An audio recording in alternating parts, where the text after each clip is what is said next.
Oh, my goodness.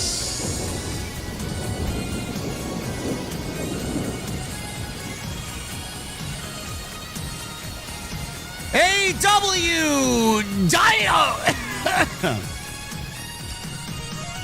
AEW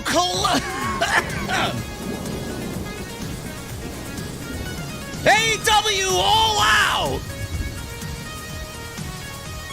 I can't tell the difference. Can't tell the difference, man. They all feel the same. All of their product feels the same, man. I can't tell the difference between any of the shows.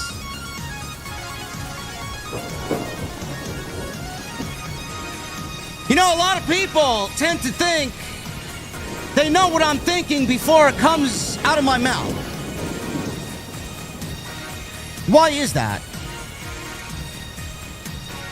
Do you know what I'm going to say before I actually stop the music and sit in the beer garden?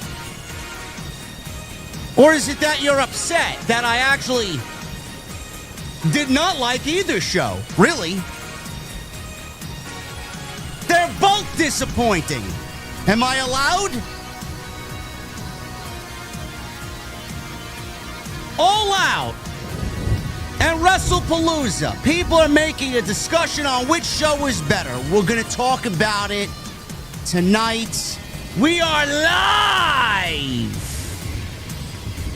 I got my cold beverage.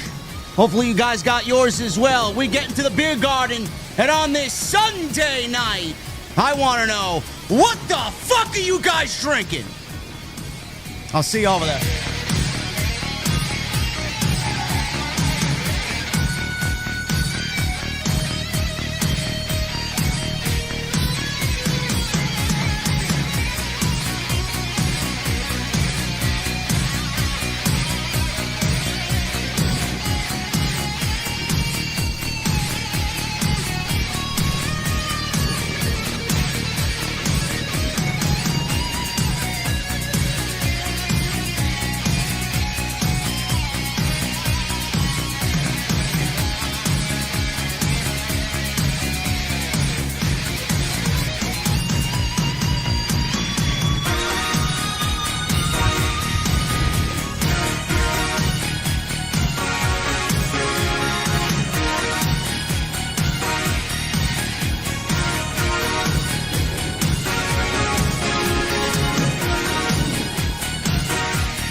Why has Triple H been so successful? Why is Triple H running WWE better than Vince McMahon and Bruce Pritchard on Monday and Friday night? Long-term booking.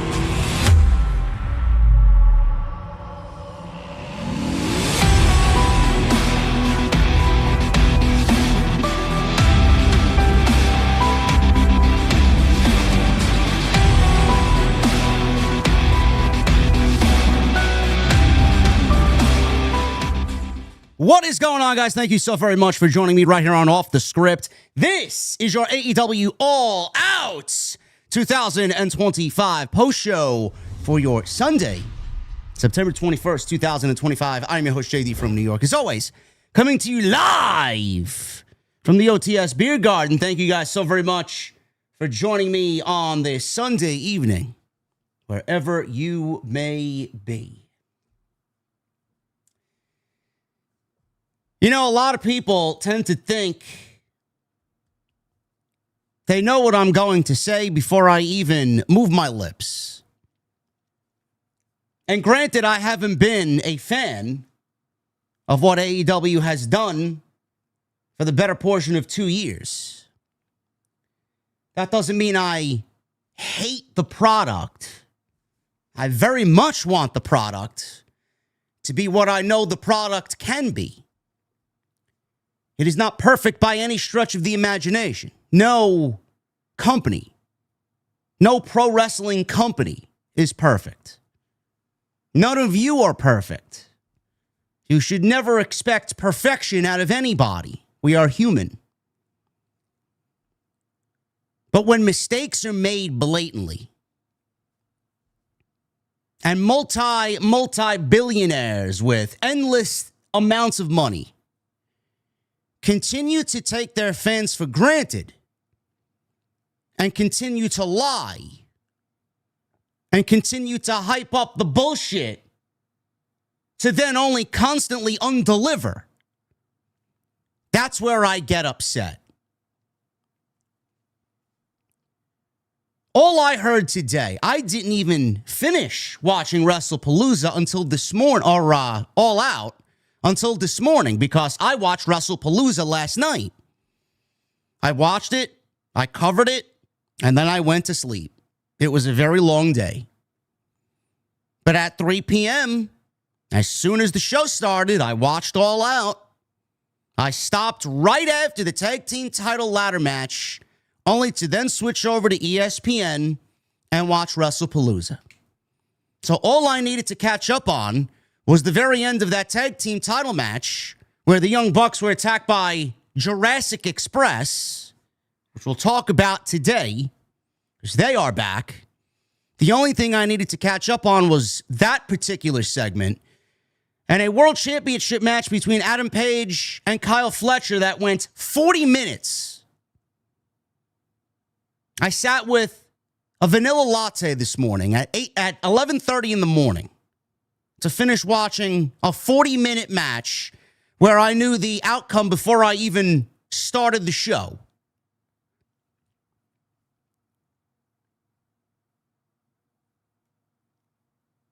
All morning, I've been going back and forth, looking at people's tweets, contemplating, do I even want to do this stream? Is it even important? Nobody's even talking about it. It's a dead show already, which WWE, that was their game plan. That was their mission statement with the very announcement of Wrestle Palooza. All morning, I seen people going back and forth on what was the better show. What was the better show?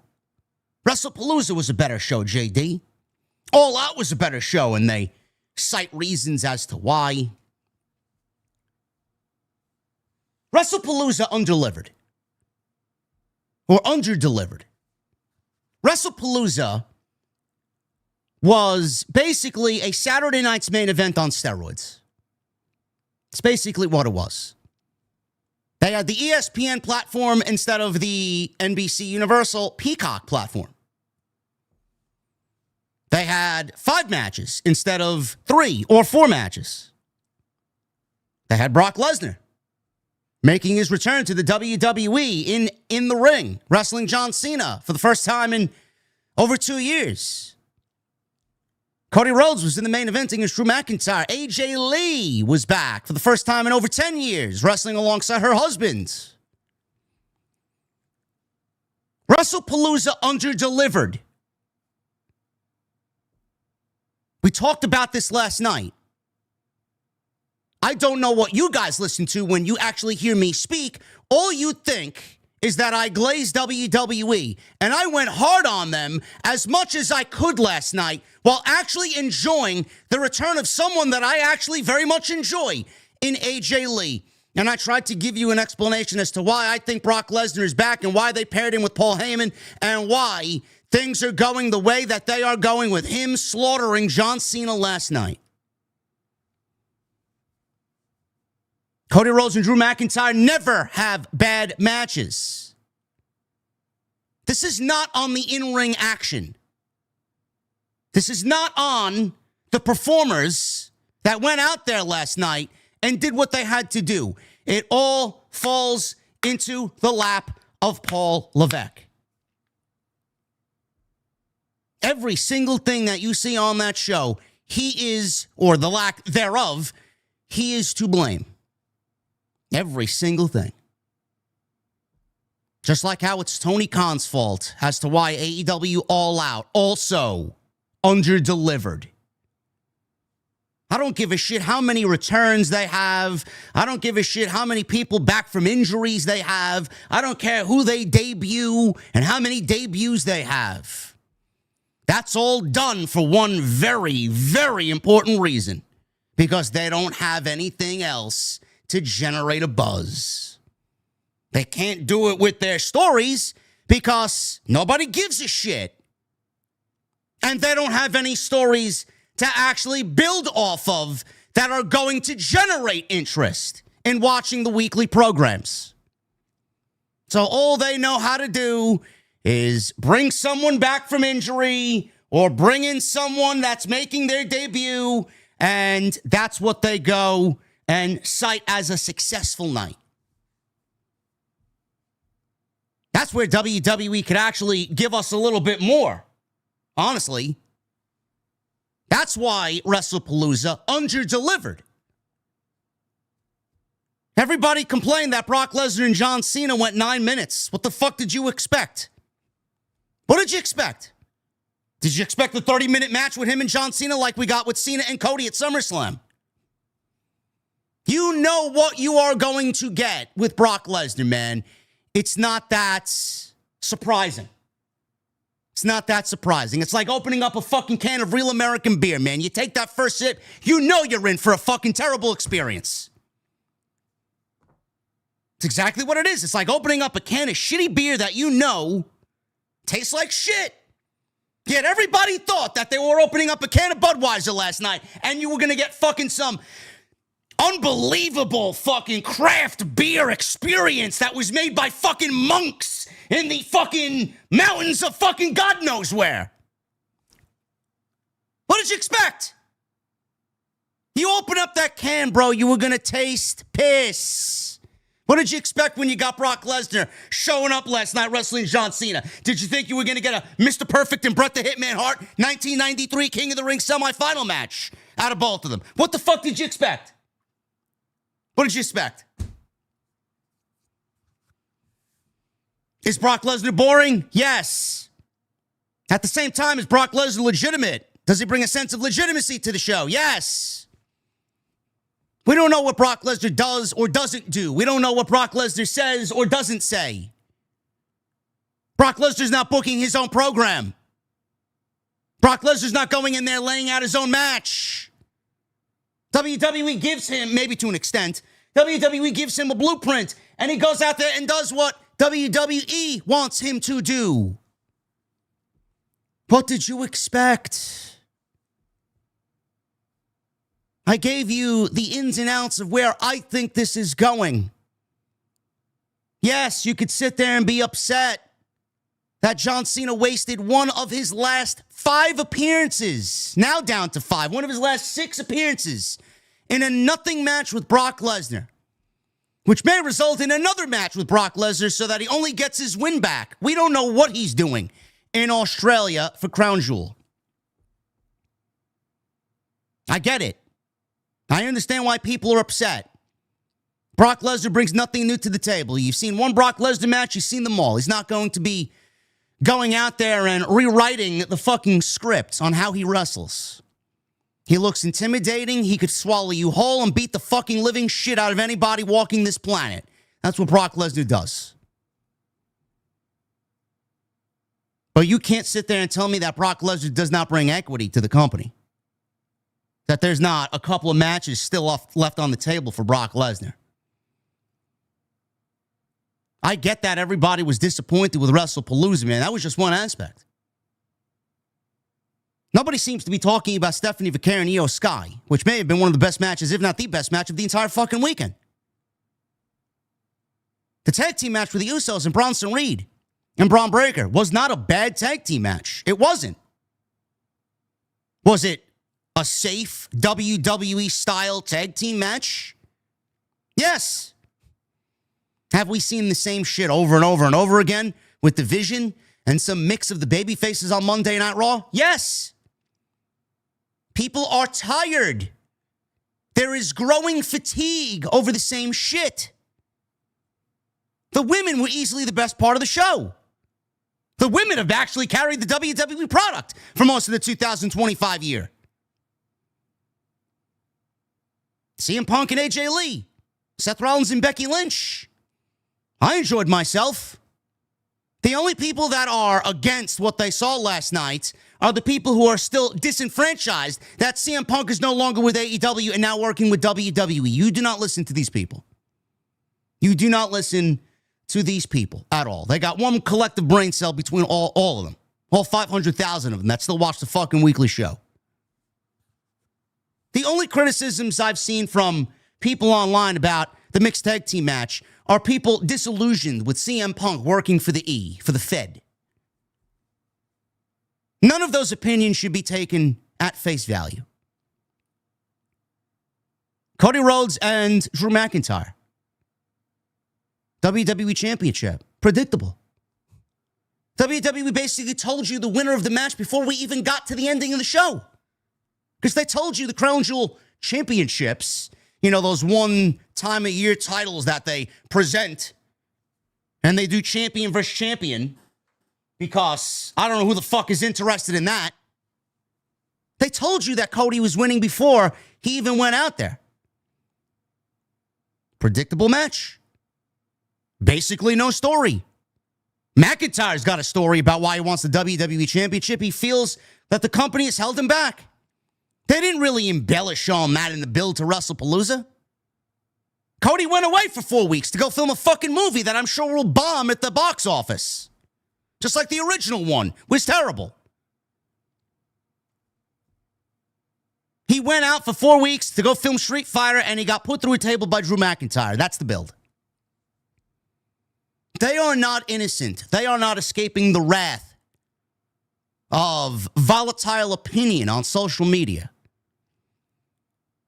WWE dropped the ball, and the company continues to hype this show up, hype these shows up with surprises, and things are going to be exciting, and there's going to be grandeur, and Triple H loves to hype all these shows. Expect returns and surprises and all this other shit.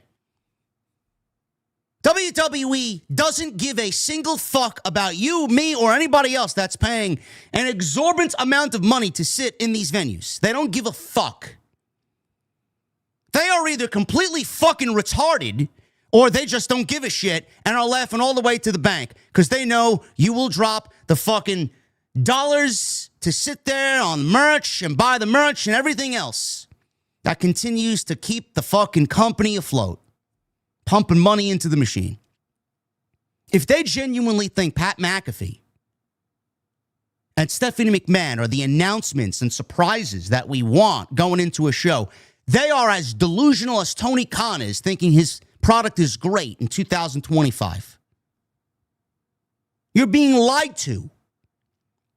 Both companies, both figures at the top continue to gaslight the North American professional wrestling fan, and you all fall for it hook, line, and sinker.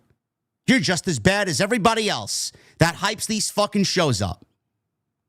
WWE took no risks. WWE gave you no surprises, and WWE forwarded no real stories coming out of that. We only have what we have with Lesnar and Punk and Rollins to go off of. There's nothing else there. Nothing else there. But the show was designed to steal the headlines away from AEW, and no one is talking about All Out. The only people that are talking about All Out are the fucking people that AEW scours Twitter for to pull their tweets that get barely any retention. The ones that you see that they splice into the live feed during the shows. Have you ever seen these profiles? Faceless, nameless accounts with a bunch of fucking numbers. I wouldn't be surprised if Tony Khan and his 1,000 fucking troll accounts are all the tweets that they pulled from social media. They are looking to generate any sort of buzz that they can to create this facade that the product is as good as it ever has been, if not better. So don't sit there and tell me that WrestlePalooza was a bad show. It's bad because WWE wants it to be that way. But at the same time, I don't think they should be calling these shows premium. They're not premium. You're not delivering the premium experience for the price that we are not paying to watch these shows. Now, you may be watching on a VPN. You may be watching illegally. Some people have to pay $30 to watch this shit if you actually opted in to buy the ESPN Unlimited service. It is not a premium experience. What we got last night was not a premium experience.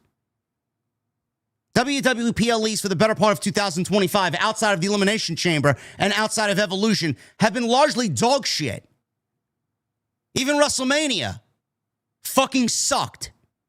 Outside of the 2 triple threat matches that we got. The one that closed night 1 and the one that opened night 2. 2 of the best matches in all of pro wrestling all year. It's not a premium experience. But if you're going to sit there on social media and claim that it was a bad show, then you're lying. It was an uneventful, boring, safe, non-productive show. That's what it was. And WWE's got their own problems with fucking little to no effort as far as story. Which brings me to AEW. Which is the better show? JD, what did you enjoy better? If I had to choose one, I choose none. I choose neither one of them. I am staying very neutral in this discussion. I am here to tell you the reasons why both of them under-delivered. But I don't get what the fucking backlash is on social media. Oh, WrestlePalooza was better. Oh, no, All Out was better. Both of them sucked, and both major promotions in North America continue to let the fans down at every blinking moment. The only ones that are sitting there riling up their fan bases are the diehard fucking fans that live and breathe pro wrestling. That if it was up to them, they would have added another 8 hours of pro wrestling on top of what we got last night between both shows. I was done by the time WrestlePalooza started.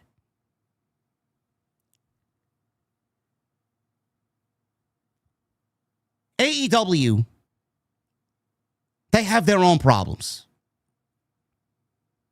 And everybody says All Out was better when comparing it to WrestlePalooza. What exactly are you comparing? What are you comparing? Are you comparing production value? Are you comparing the way things come across as far as presentation? What are you comparing? The in-ring action? How can you compare one show that had 13 matches over a stretch of 5 hours to a show that gave you 5 matches over a stretch of 3.5? What mathematical equation are you looking at where you think WrestlePalooza was a better in-ring product than the AEW product?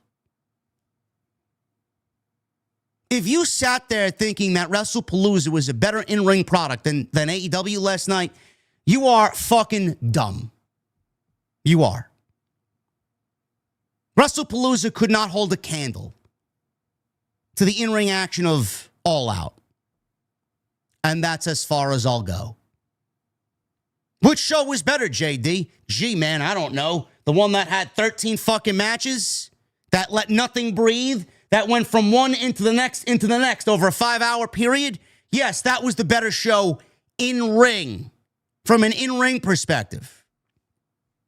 But that doesn't mean All Out was better, that AEW is better than WWE. You are actively ignoring the fucking problems that exist in both companies. You do realize that All Out was built on one match,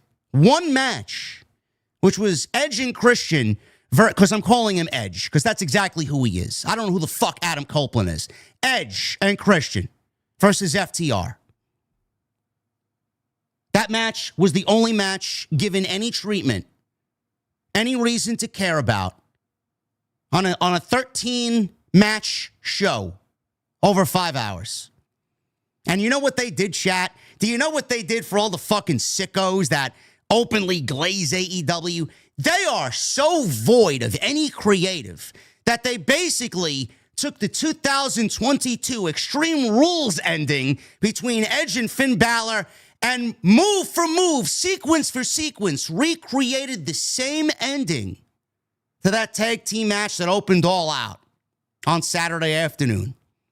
AEW is so void of ideas that the one match that they had built this entire show around, they copied the same fucking ending from 2022 Extreme Rules between Edge and Finn Balor, where they concertoed Beth Phoenix.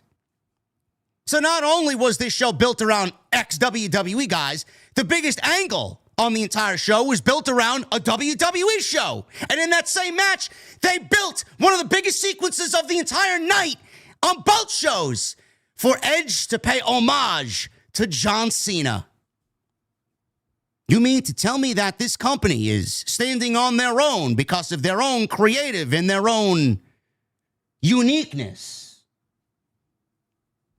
Now, I'm sure that just completely went over the sicko's head and nobody called that out, right? Guarantee the only one that called that out was fucking Jason on his podcast today. Solomonster. Guarantee it. How many people thought back to the 2022 Extreme Rules show?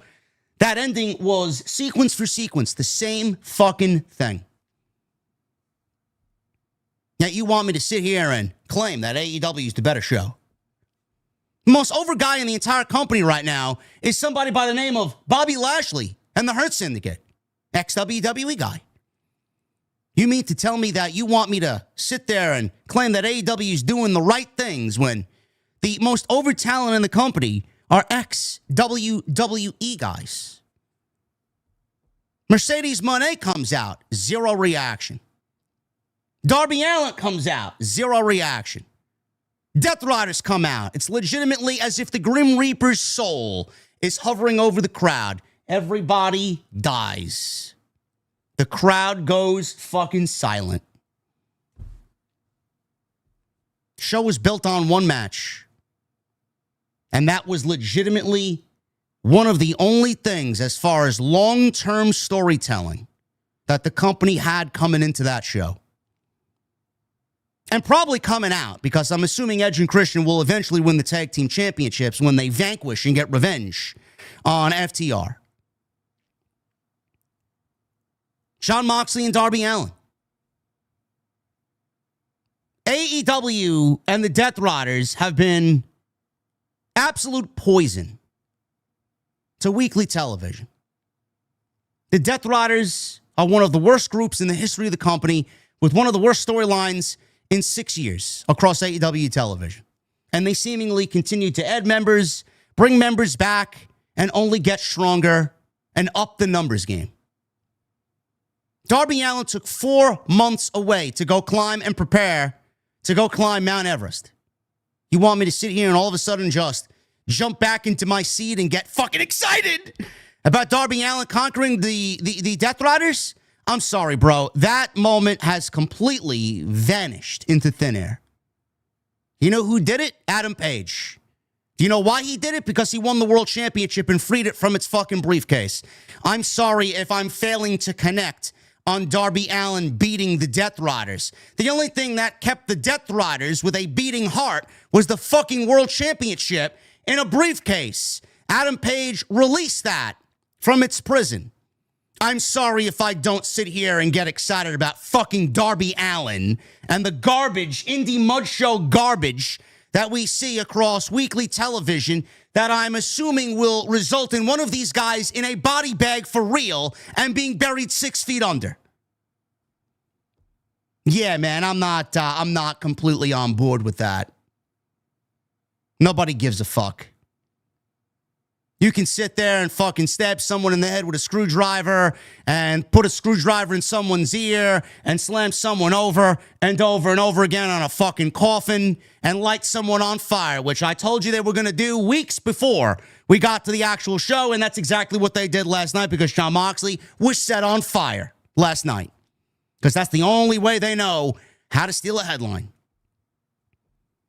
Yeah, I'm sorry I'm not completely on board with that, bro. The Death Rider story ended at All In. We should have kept it buried at All In. MJF and Mark Briscoe. Another story. I don't give a shit if MJF wanted to work with Mark Briscoe or why MJF wanted to work with Mark Briscoe. I don't give a shit.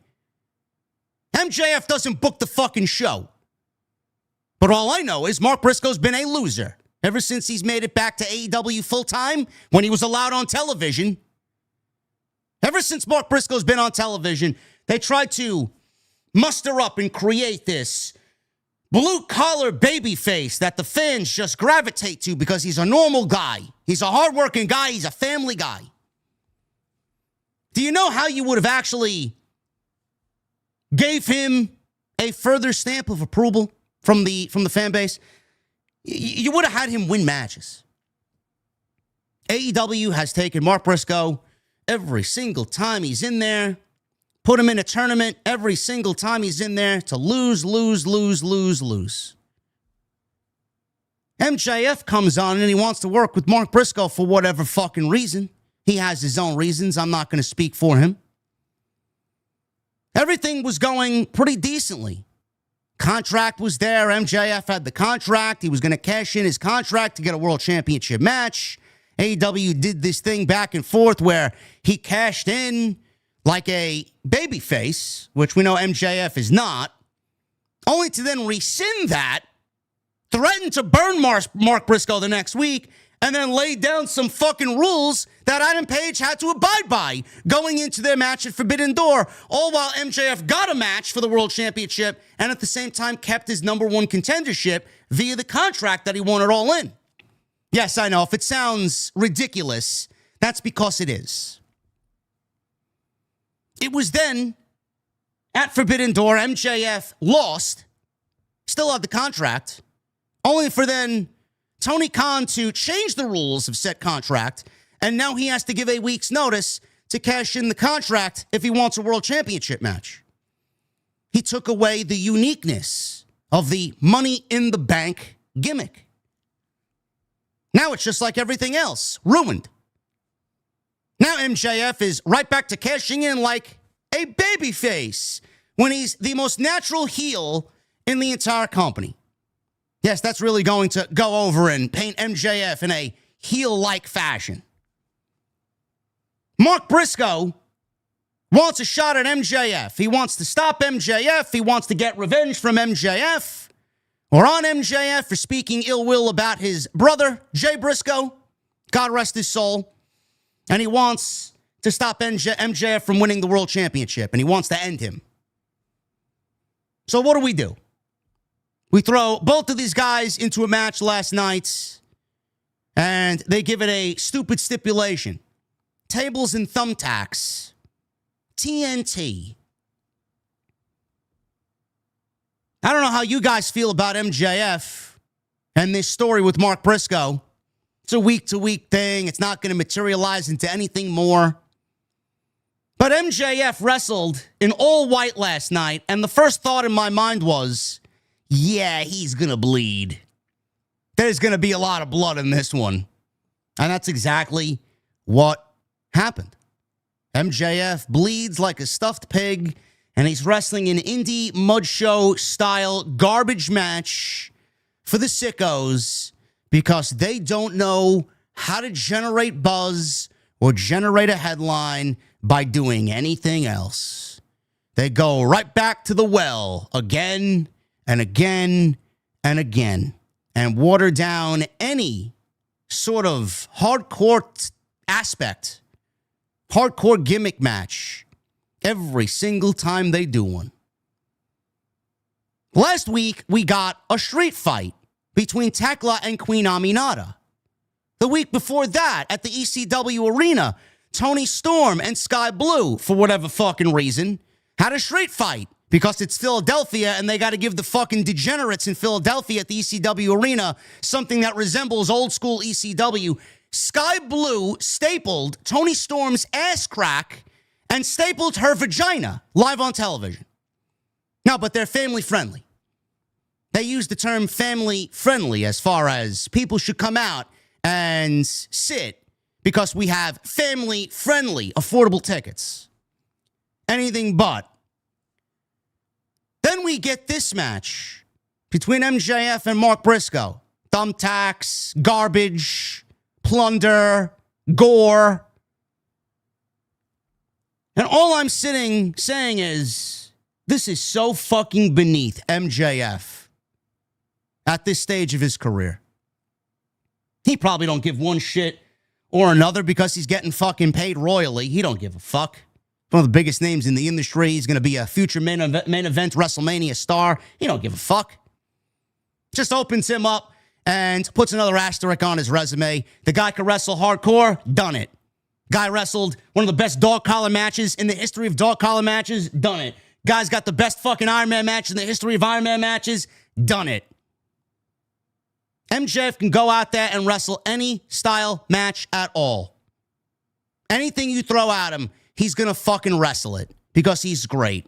But it's so beneath the caliber of performer that he is that AEW continues to hold him down by having him do this fucking garbage. Instead of positioning him as the top guy who's going to be in Hollywood doing this movie and that movie and creating a fucking star, something that they don't have. He's the closest thing to it. And they got him doing plunder and thumbtacks and gore and fucking blading and this and that. On the same show where they had Darby Allin and Jon Moxley literally eviscerate each other in a coffin match. Did we really need to see a tables and thumbtacks match when we knew Moxley and Darby were going to fucking absolutely kill each other and spread blood all over the fucking blue mat in Toronto?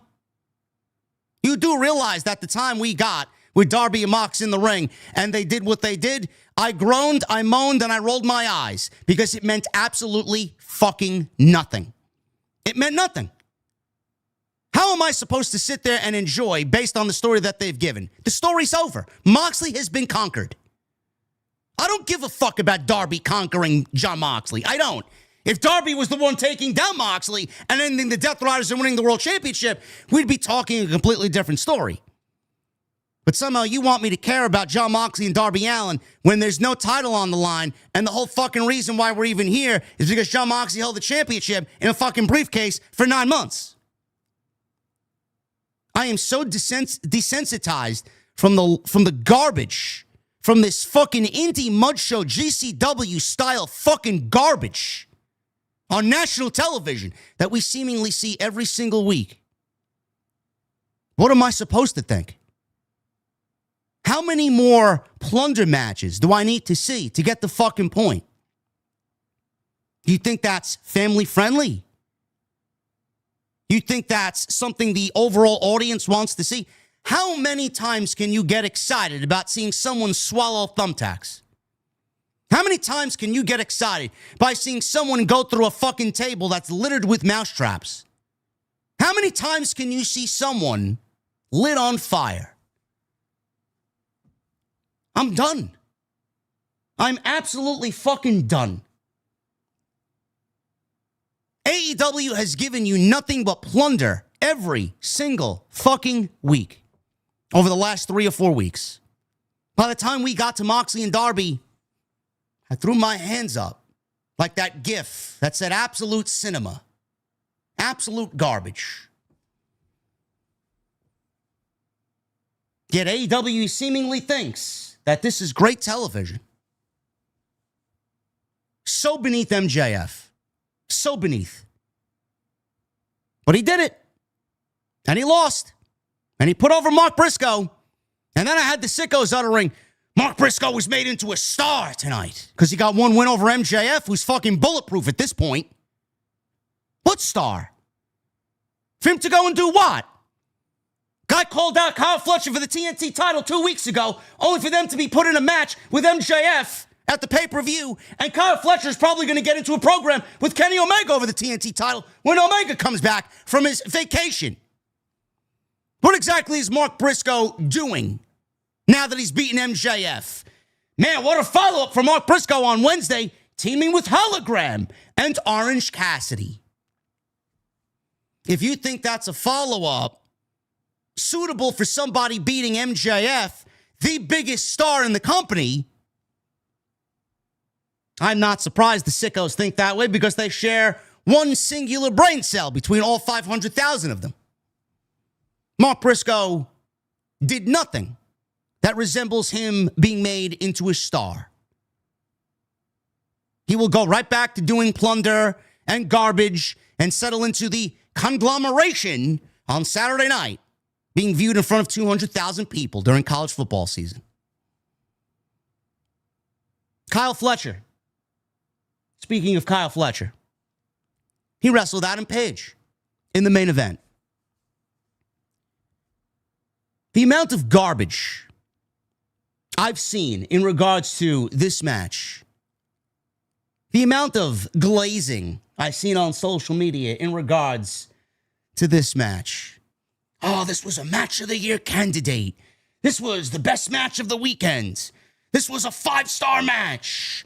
This was that. This was this. Kyle Fletcher was made into a mega star tonight. Yes, Kyle Fletcher is going to be all over the Hollywood billboards. He's going to be on feature films across the nation because of his 5-star Dave Meltzer-like performance last night at All Out in Toronto. AEW has Adam Page beat Jon Moxley at All In. Great moment. Didn't care for a single fucking thing that led into it. The Owen was great. The interactions with Swerve and Ospreay were great. And that ending was great. Loved it. Cowboy in Texas takes the title home, frees it from its prison. They didn't have one singular fucking idea coming out of Forbidden Door for Adam Page. Now, the rumor was that supposedly it was Wardlow.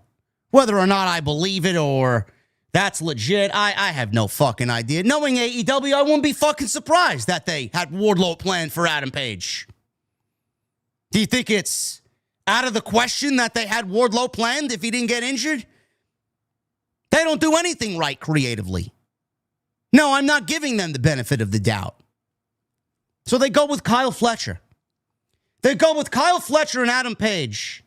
And I'm sitting here week after week wondering, why are they going with Kyle Fletcher? What has Kyle Fletcher done to get an AEW World Championship match as the TNT champion? You go on cagematch.net and you look at some of the matches, singles matches that Kyle Fletcher's had. He's wrestled Tomohiro Ishii. He's wrestled some nobody from New Japan Pro Wrestling at Forbidden Door. And that was basically it. Yet they granted him, of all people, an AEW World Championship match. Oh, but JD, they have so many injuries, and they're looking to slot someone in to give him some star rub. Not as the TNT champion. It's not the way I look at it. Kyle Fletcher was not ready for a World Championship match. He's not. And there's nothing wrong in saying he's not ready. He's 26 years old. He's barely ready to go to the fucking bar and order himself a fucking old-fashioned. Now, you want me to sit here and think that he's ready for a World Championship match against Adam Page, who barely has gotten his feet wet as the World Champion. They gave Kyle Fletcher the TNT Championship, and they have him in this feud, if you want to call it that, with Adam Page, materialize from you're not ready, and Kyle Fletcher thinks he's ready, and he wants to show the world what he's made of, and Paige is looking at Kyle Fletcher, looking back at when AEW started, and he looks at Kyle Fletcher and sees himself 6 years ago when Adam Page wasn't ready. And it's all about positioning the new youngster as a future piece of the company. There's no rhyme or reason why this match was happening. The Don Callis family is nothing more than a collective of fucking nobodies bunched together because They got no creative for them individually. So what they do is take one and another and another and another, and they just throw their hands up. They don't know what to do with everybody, so let's put them in a group together. Let's put all the people we don't have a fucking idea with or an idea for together in the same group so they can all collectively have no direction together. It's basically what the Don Callis family is. They gave this opportunity to Kyle Fletcher. He's the TNT champion. And just like Cody and Drew McIntyre that closed Wrestle Palooza, there was no ungodly fucking surprise or shock moment or creative that was going to get people talking. It was as predictable of an outcome as anything I've ever seen. As predictable as the fucking day the sun will shine tomorrow. That's what this outcome was. Nobody that watches this show weekly expected Adam Page to lose the AEW World Championship. Nobody. There's not a single fucking soul. There's not a single human being alive that is breathing that watches this program that thought Kyle Fletcher was going to win the AEW World Championship. I look at Kyle Fletcher as the TNT champion and I ask myself, why? Why? Shouldn't you be worried about building the equity back up in what is theoretically a dead title? TNT title's dead.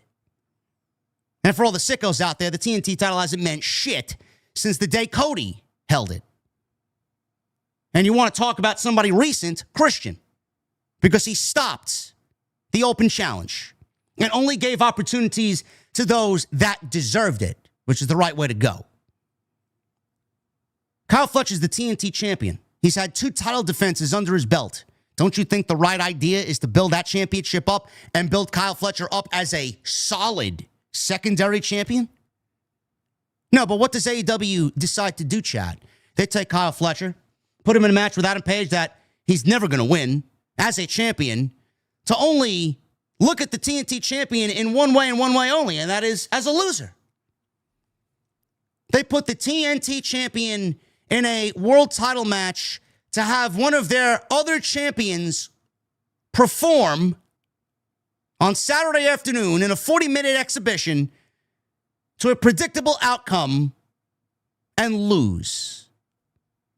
But all I heard all day was that Kyle Fletcher was made into a star, that Kyle Fletcher had a star-making performance. I don't give a shit if he went 4 minutes, 40 minutes, or 4 hours with Adam Page.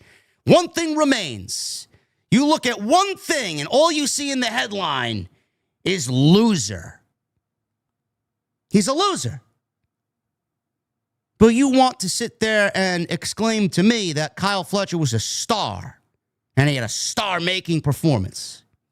I watched this match with 4 shots of espresso on me with my eyes bugging out of my fucking head. Do you know what I saw? I saw big move after big move after big move after big move after big move with zero fucking consequence for anything. No consequences as to why anything was happening in that match. Big moves off the top rope, big moves through the tables, big moves on the outside over the announce desk, into the timekeeper's area, into the crowd. Every single thing that they did, kick out after kick out after kick out after kick out. Gee, I wonder why Jim Cornette and Stevie Richards shit all over Kyle Fletcher. AEW knew they had nothing coming in. AEW knew they had nothing coming out. And they tried to manipulate the people watching this show, like me, who are way too smart for their fucking manipulation tactics, thinking that they could hide all these deficiencies behind a 40-minute exhibition, thinking that if we go longer, that people will think that this match really needed to happen.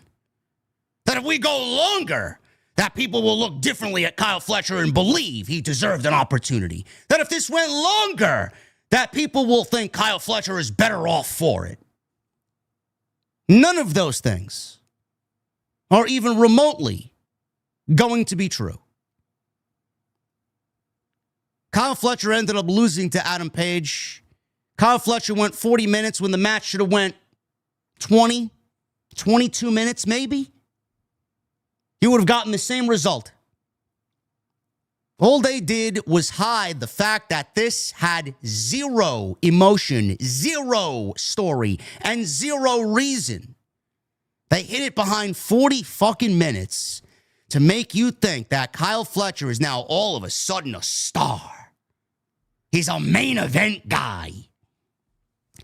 You know, the sickos are really a funny group of people, bro. Did you really need Kyle Fletcher to go 40 minutes with Adam Page to convince yourself that he was a possible future star, a future pillar of the company? Gee, man, I mean, didn't he wrestle somebody by the name of Will Ospreay 3 different fucking times?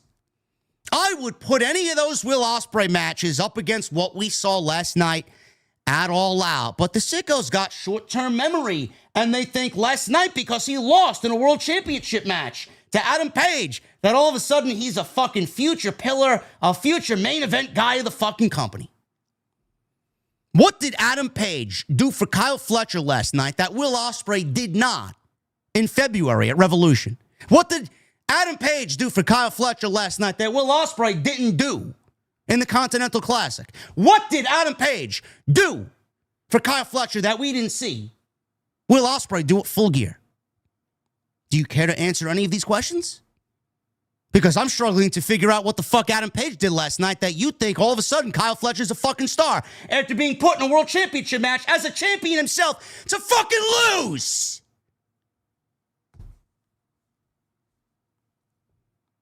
You are so blinded at everything these fucking slimy fucktards of billionaires, these fucking suits and ties, everything that they do, you openly bow down and you fucking glaze. I enjoy a nice glazed donut every fucking now and then, man, but I ain't talking about Krispy Kreme right now. You guys are fucking ridiculous. Absolutely ridiculous. AEW had no other plan for the World Championship but Kyle Fletcher. They have failed to produce any main event talent. I don't give a fuck who's on the injured list. AEW has failed to produce any main event talent that people are going to willingly show up to watch live, show up every Wednesday to watch live on Dynamite. Kyle Fletcher is not that guy now. He's not. Yet after last night, the sickos tend to think that he's all of a sudden now solid main event. Yes, I can't wait to see AEW follow up on Kyle Fletcher as they put him back on Collision to wrestle fucking Orange Cassidy for the TNT Championship. On a show that will be watched by nobody in front of 185,000 people. Meanwhile, I'm here thinking, there you go, man. There's your future piece of the fucking company. Holding open challenges. Beating the lowest of the low on Collision. Tell me when I'm telling lies. That match didn't need to go 40 minutes. They only did 40 minutes to hide all the fucking wrongs and all the nonsense that people were talking about why this match shouldn't happen. Where's the story? Kyle Fletcher doesn't do this. Kyle Fletcher needs the NXT Performance Center. All this other shit. They tried to answer and deflect all these questions by giving you 40 minutes of a match that didn't even need to go 20. Because you knew what the outcome was going to be. This is how AEW works, folks. This is how AEW works. You don't understand it. You don't get it. Yet you sit there and openly just fucking take what Tony Khan is shoveling in your fucking mouth and you swallow it like a good little fucking sicko. If they really wanted to build Kyle Fletcher up, why are you putting him in any losing situations? When I look at somebody as a future star, I look at him as winning more than I do losing. If you put him at the top of the mountain to lose to the fucking final boss already, man, you go right back to stage 1. Kyle Fletcher had no more lives last night. He expended all of his lives. Don Callis' family couldn't show up. Anybody shows up, he loses the TNT title. Bro, he was wrestling the final boss of AEW, and he had no more lives. And now he lost. He didn't slay the final boss. Right back to stage 1. Right back to the beginning of the game he goes. If you want to build Kyle Fletcher up as a pillar of the company, if you want to build Kyle Fletcher up as a believable main event guy, you have him creatively win. The thought process behind Kyle Fletcher should start now as TNT champion. Kyle Fletcher should remain undefeated and go through the entire Continental Classic. Kyle Fletcher should win the Continental Classic. Kyle Fletcher should revisit this situation next All Out. Maybe then he'll be a world champion. If you really want him to be a world champion, maybe you should have him do other things that are looked upon as being world championship caliber. TNT champion is not what I look at as the next world champion of AEW, because the ones that have previously held that belt are nothing more than glorified jobbers.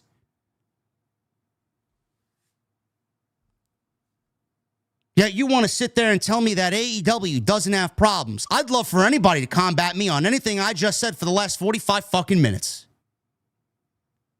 You want to sit there and say that AEW All Out was better than Wrestle Palooza. Don't sit there and tell me your show was better than the other show when you got more problems than WWE right now has. WWE's got their own fucking problems. And a lot of it is coming from the brass that's running TKO. A lot of AEW's problems are coming from creative. And we all know who is responsible for that. This show was a collective of 13 matches that didn't have any effort, any story, or any reason. Any reason whatsoever. Yet you want to sit there and openly say that your show was better while ignoring all the problems because you want to get one over on AEW. Fine. You can take your 13 matches and scream to the heavens that you had a better pro wrestling show last night. Because the other show had 3.5 hours with 5 matches, and it didn't deliver the big premium live event experience that Triple H hyped up for weeks leading into the show. Both shows sucked. Both companies are fucking absolutely boring.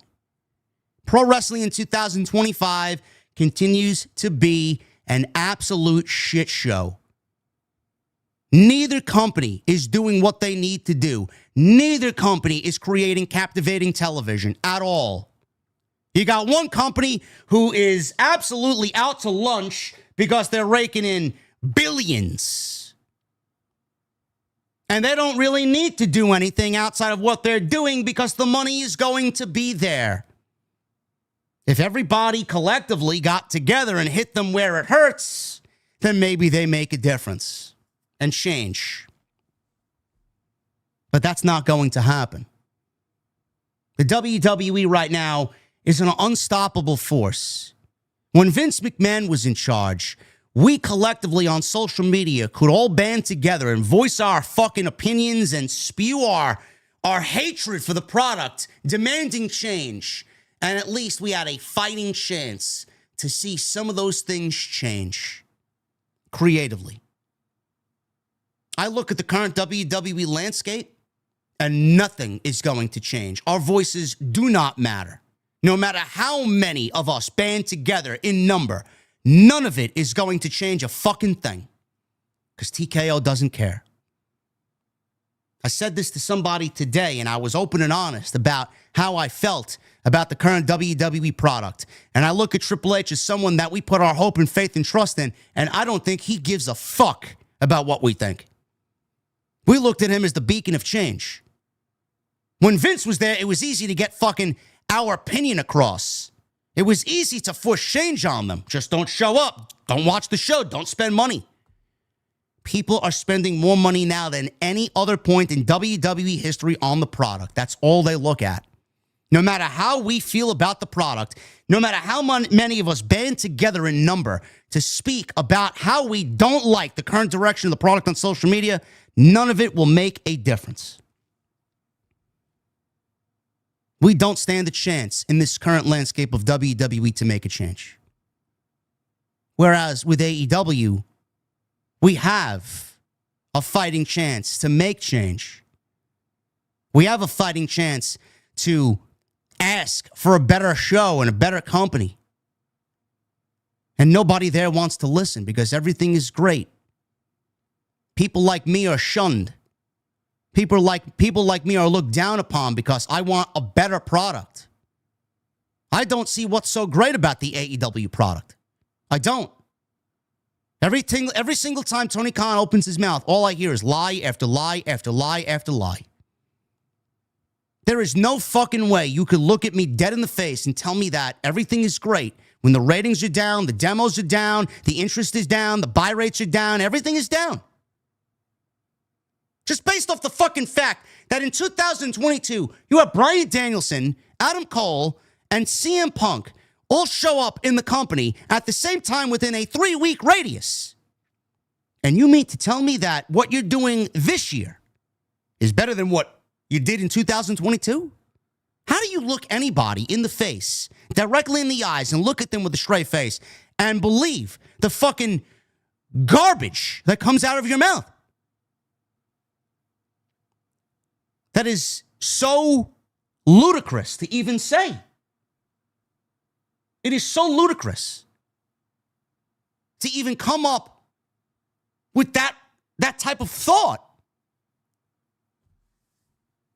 Where one company doesn't give a shit about listening to you, we have the other company who's all over social media, who wants social media presence, who wants to steal and rip tweets from social media and pretend that their show is great, who wants to invite fake reactors and fucking absolute dog shit content creators to their show to get across how great AEW is and how welcoming of an experience it is. AEW is not a welcoming experience. AEW is not the company you think it is. They only want people peddling their narrative. They don't want to change.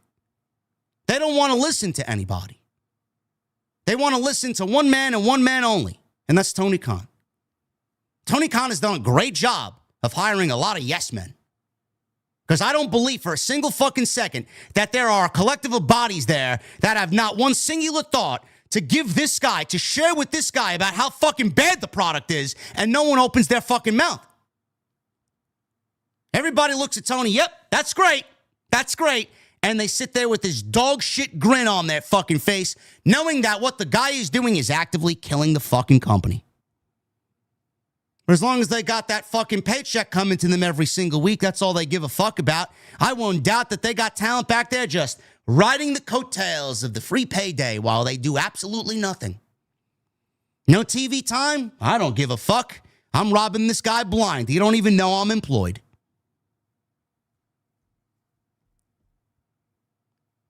Where we got one guy who we thought was going to change, he's not.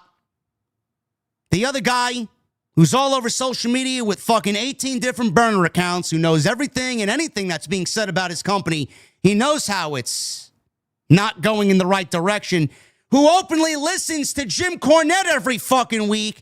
And when you listen to Jim Cornette and Brian Last rip this show to shreds every single fucking week and break down an Adam Page match on why it didn't make any fucking sense and how illogical it is and how the stories don't make any sense, if you don't listen to someone like that, meanwhile you openly listen to their product every single fucking week and do nothing to change your own product, you have nobody to blame but yourself.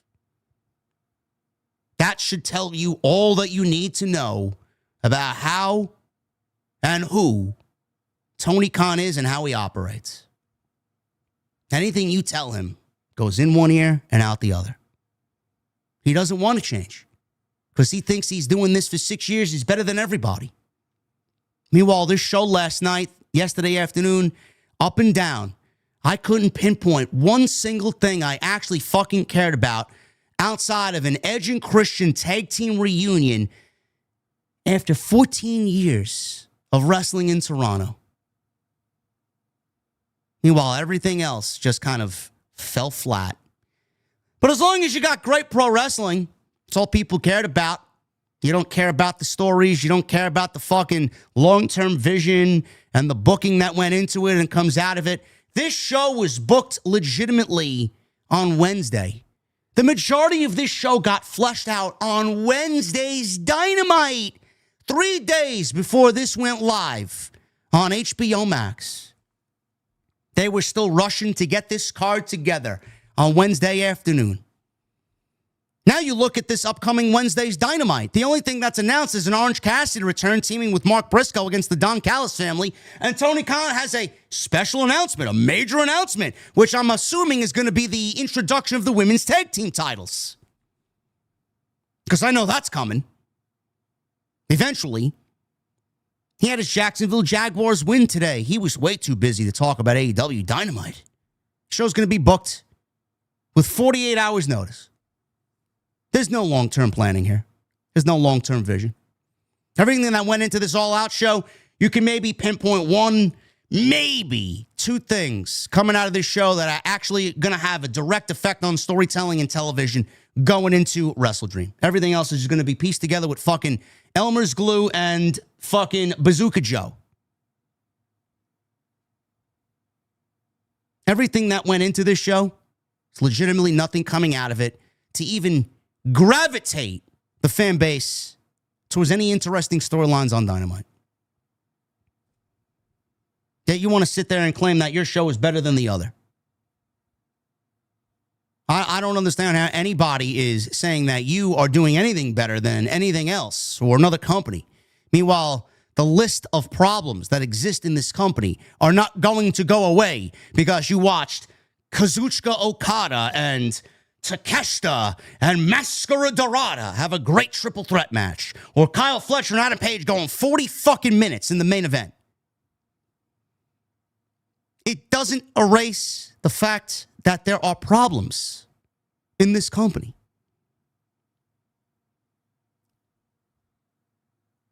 Again, I'd love for anybody to combat me and tell me when I'm telling lies.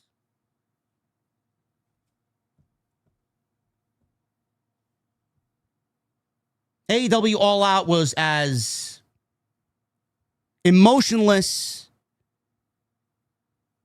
and bland as anything AEW has done all year. I watched the show, I watched the product, and I genuinely feel nothing. If you are excited about watching this brand of pro wrestling, God bless you, man. I wish I had that feeling towards what we're getting in pro wrestling. I may be too picky. I may be stuck in my own ways. I may be wanting more, but I know what's good and I know what's bad. And right now, between both shows, between both companies, what we are getting is not good. It is very difficult to go out there and pick something that is legitimately interesting. It's like going to a fucking field and picking strawberries when they're not in season. You're not going to find anything, bro. You're not going to find anything. And if you find something, it's going to not be ripe. Both shows are fucking dreadful. Both companies have let the American pro wrestling fan down. I am not the only one that feels that way. There are many people that feel the same way that I do. And you have larger accounts aggregating that AEW is doing the best that they've ever done. You are listening and looking at liars. You are looking at a community faking their excitement because they want to get ahead. You legitimately have people, creators in the community who openly do nothing but WWE content. Now that they got shut out of the WWE press, now they're doing AEW press and refuse to do WWE press. That didn't stop you from going to the WWE press when you got invited. Now WWE ain't doing that no more. Now you want nothing to do with them. So you hitch your wagon to the other company because you're selfish and you feel like you can use them to get ahead. This is the community. This is the wrestling product that people have created in 2025. You're not going to get a genuine, true idea of what is going on with people like this. You think I don't see how people behave? Genuinely. You got people who show up every single PLE, making the rounds, interviewing the talent, thinking that interviewing this type of talent to get 100 views on their dead YouTube channel is going to get them where they want to go. They openly shared their excitement about doing media and press for WWE, only to then get shut out and then switch their tune. Now they're no longer going to WWE media because WWE doesn't want them. So they go to the other show and they look to get ahead by openly praising that product and everything's great and the excitement and nothing's as great as AEW. You mean to tell me that these are people and this is a company that you should trust?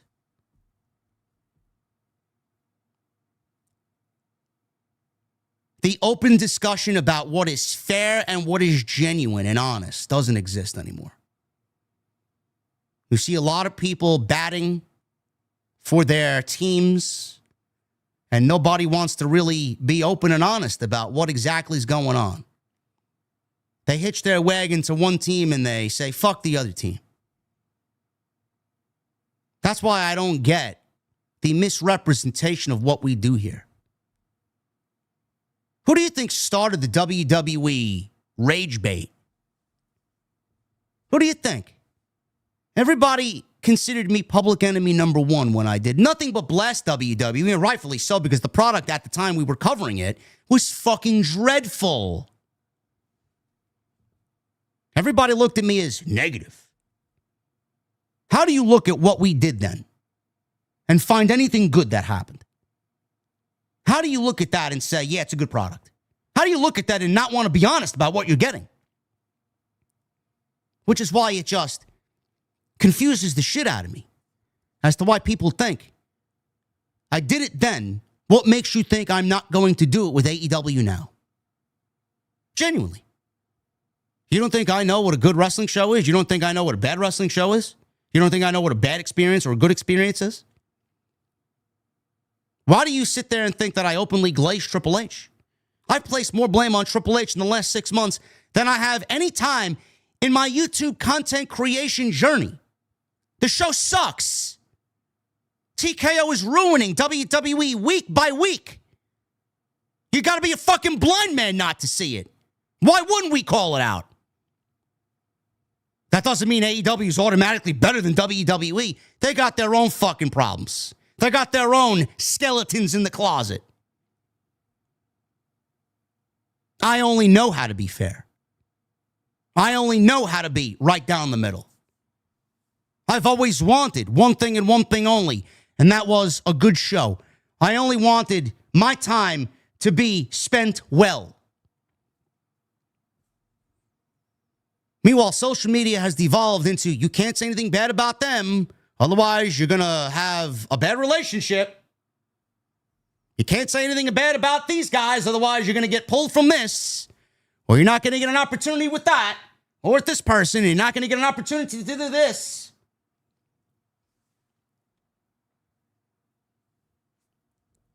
Navigating content creation and social media after what we saw last night with both Wrestle Palooza and All Out, I can't see why anybody would want to do what we do. It makes my brain hurt. I don't see what AEW is doing so great. If everything was so great, they'd be filling arenas back up with 6,000, 7,000, 8,000 people every single week for their A show. They could barely fit 2,500 people in these fucking places. They're doing residencies more and more. That's not a company that's doing great. That's a company that's trying to create this fucking illusion. Hey, look, we sold it out. I could fill out the ECW arena with a fucking meet and greet. Give me a break. There is nothing that is great. Every metric in the company says otherwise. Yet you want to believe a family worth $10 billion because he says so. He shits the way you shit. He wakes up the same way you wake up every fucking morning. I don't give a fuck who he is and how much money he has. He's doing a poor job. And I have every right, every God-given right to tell everybody how exactly the company has fucking bombed in 2025.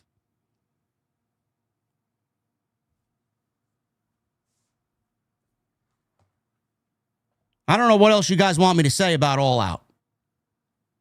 We're going to get into All Out. I'm not going over any of these fucking matches. I gave you exactly what I felt about some of the top matches. We're going to get into some of the other shit. And we're going to break this thing down. Thank you for joining me here on this Sunday night. We're going to get into it. Follow me on social media at JD from NY206, Twitter, Instagram, TikTok, and Cameo. Hit that subscribe button down below. Turn on the bell for all notifications. Hit that thumbs up down below. We got 660 likes. I'd love to get to 1,000 if we can. Super chats are open. Get them on in. We'll hang out at the end of the show. As always, is the best way to support what we do here. Any questions, comments, and concerns, we'll go over the super chats at the end of the show. Tonight, we're sponsored once again by Turtle Beach, turtlebeach.com/script. You guys are going to use that promo code SCRIPT at checkout for 10% off. And I guess I could say it here because I was going to announce it tomorrow, which I will also do tomorrow. Tuesday Night Titans is being moved this Tuesday only. Solid Monster cannot do the show on Tuesday. He has a family dinner to attend. He's going to spend time with his family.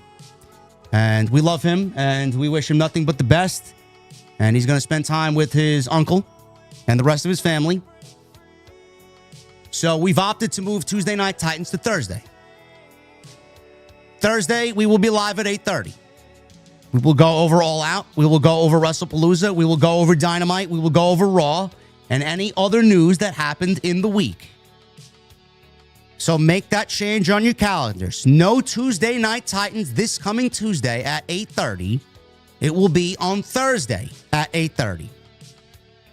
I think in its place, I will be reviewing NXT. Just to get some content out there and to make myself visible. I will be reviewing NXT. And I know there is a unification match with the TNA title and the NXT title. It will be Obafemi versus Trick Williams. So I may cover NXT on Tuesday. So Tuesday Night Titans, not this week. We are the Thursday Night Titans. So make sure you guys make that change on your calendars. And please hit that subscribe button down below. And like I said, turn on the bell for all notifications. If you guys want to become a member, memberships are open.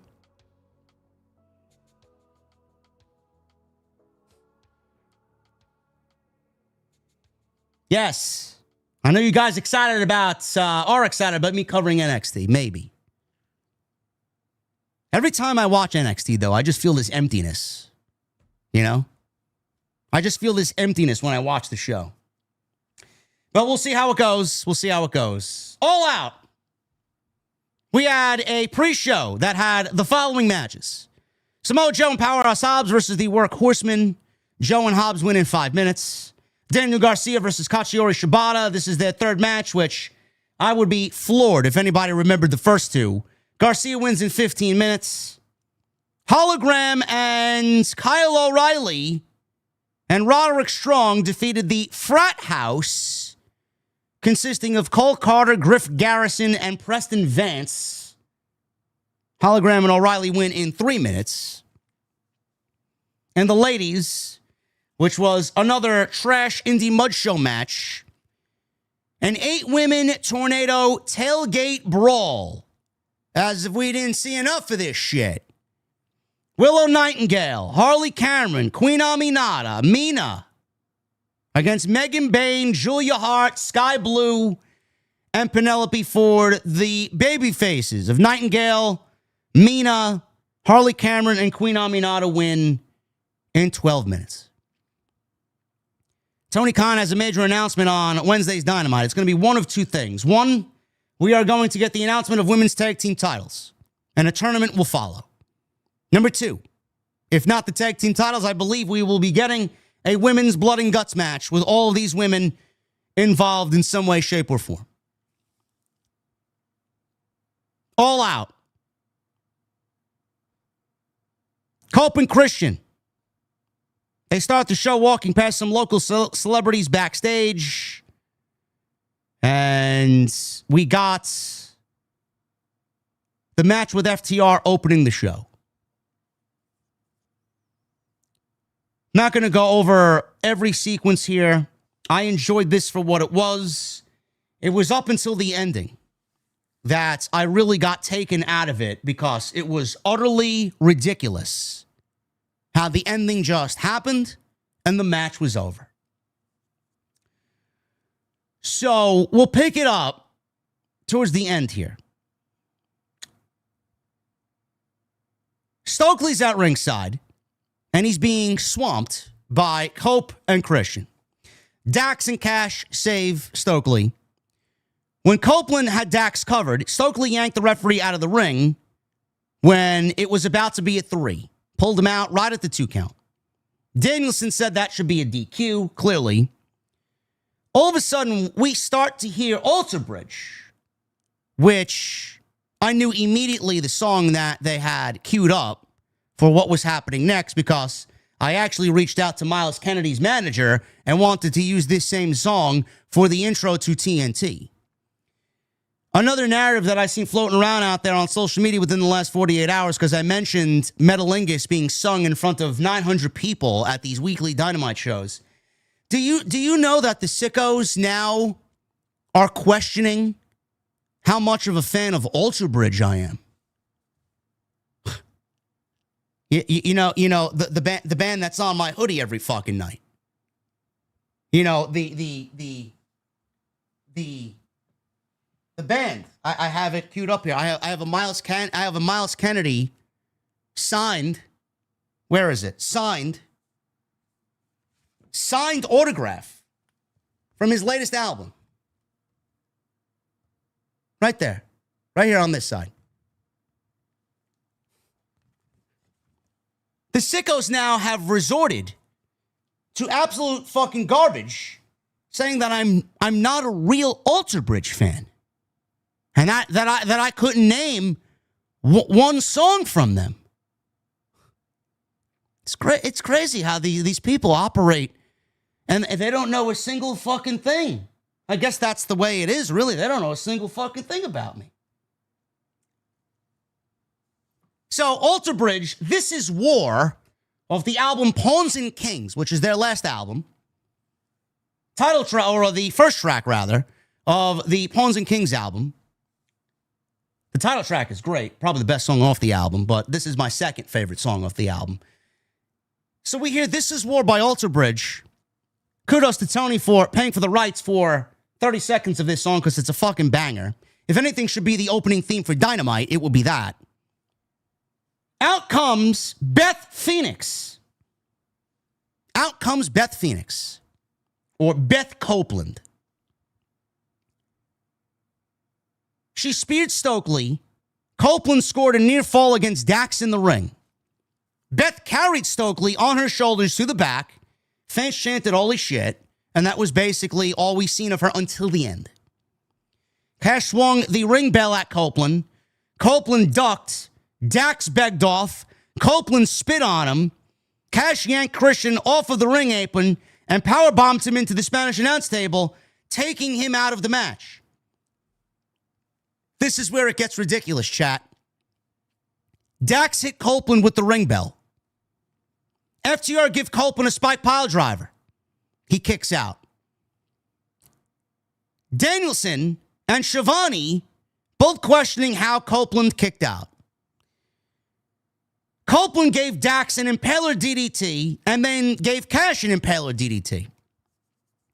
Copeland was struggling to stand up. He's favoring his neck. Copeland went for a spear. FTR countered with a shatter machine for a near fall. They gave Copeland a second shatter machine. Christian intervenes, and Copeland ends up catching Dax with a sudden spear, and that was it for Copeland and Christian to win the match. Copeland got hit with the ring bell, got hit with a spike pile driver, got hit with a shatter machine, followed up by a second shatter machine, And he survived all of that to only deliver one spear, and that was enough to put FTR away. If FTR to you, the home viewer, aren't two losers, I couldn't come up with a bigger loser in AEW outside of Eddie Kingston and Big Bill on Saturday afternoon. Two losers. Kyle Fletcher, another loser. FTR might have been even bigger losers than everybody that lost in those other marquee matches. How do you look at this and say, yeah, man, that was a great ending? This is why AEW gets shit on, and rightfully so. Did Adam Copeland all of a sudden eat his Wheaties before the match started?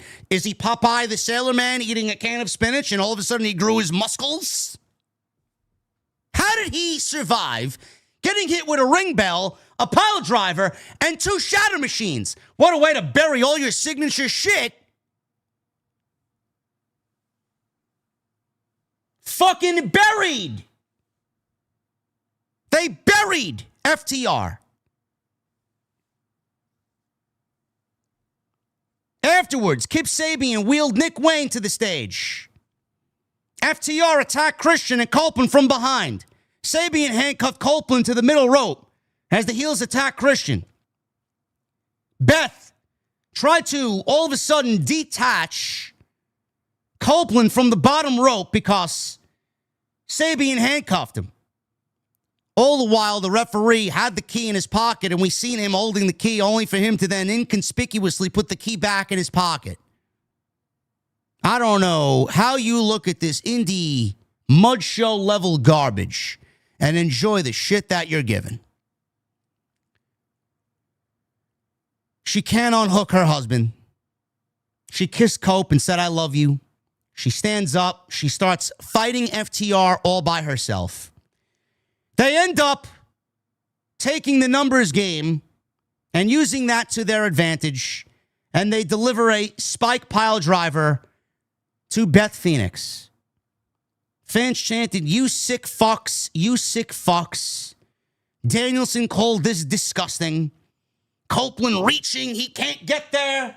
He can't get there. He's within fingertip lengths of reaching his wife, but he's got to watch as they pile drive his wife in the middle of the ring. Copeland was released. He went to go check on his wife, and that's the next layer of this story. You know, I would have loved the outcome. I would have loved the post-match if it basically wasn't lifted from the 2022 Extreme Rules pay-per-view between Edge and Finn Balor, when Edge was battling his former Judgment Day faction, where they delivered a concerto, where Rhea Ripley delivered a concerto to one Beth Phoenix. Even the WWE angle had more emotion in it than this did with FTR, Edge, and Christian in Toronto with Beth at All Out.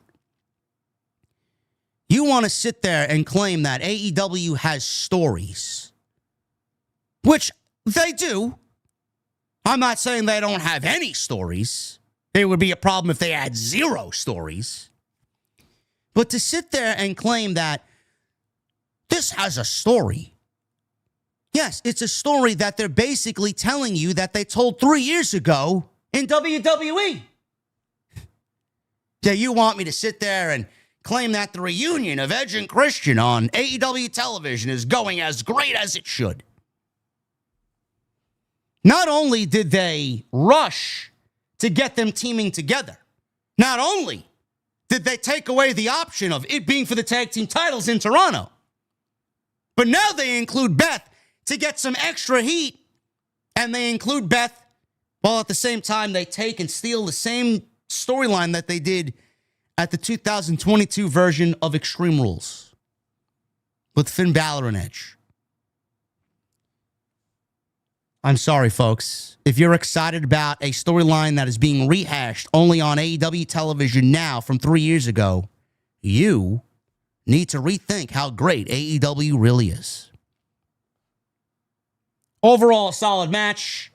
One of the best things on the show, and legitimately the only thing on this show I actually cared about coming in. It got worse, folks. Big Bill and Eddie Kingston went 8 minutes. Everything's great in AEW, right? Everything is great in AEW. Can someone in the chat, maybe someone that is watching me that might not be in the chat, can someone fill me in on why Eddie Kingston was brought back in this type of manner? No, nobody knows. Well, the idea from Tony Khan, the brilliant mind that is Tony Khan, the reason why Eddie Kingston was announced for a match with Big Bill was because he wanted to generate hype around All Out. He wanted to generate buzz for the show. This company is without several top-tier elite babyfaces at the top of the card. And you brought Eddie Kingston back, who could be a top-level babyface. You brought him back in a match with Big Bill because of their similarities to the city of New York. Whoever thought this was a good idea, if your name is not Tony Khan, you should be outright fired from your position, whichever position you hold in the company. If you're Tony Khan himself, you're a fucking idiot. This shit was fucking awful. Every bit of it. Crowd was dead. Crowd didn't know how to react. How could the crowd react when there's no story? Big Bill calls out Eddie Kingston because he's from New York. Fantastic. Fantastic. It only gets worse, folks. It only gets worse. The end of the match, Bill charges in with the boot. Kingston, he ends up swinging wildly on a spinning back fist that completely missed Big Bill. That spinning back fist finisher that Eddie Kingston's known for. The Shuriken back fist. Bro, this is like someone throwing a Randy Johnson 103 mile an hour fastball down the fucking pipe. And you're Barry Bonds at the plate. And you swing and a miss. Strike 3, you're out. Absolutely zero contact was made. And we got Tony Schiavone on commentary. Oh, that missed. Meanwhile, Bryan Danielson's trying to sell it like he got some of it, but he didn't get all of it. Let me tell you, man, commentary 101. If a commentary team or a commentator says, oh, they got it, but they didn't get all of it, that's basically low-key them telling you that there was a botch and they need to cover up the fact that there was a botch. But Tony Schiavone just flat out said, oh, he missed. What did Eddie Kingston do after that, chat? Did he pick up Big Bill and redo the move and redo the spot only to deliver a shuriken back fist that actually connected? No, he actually missed, went to go cover him, and made the 1-2-3.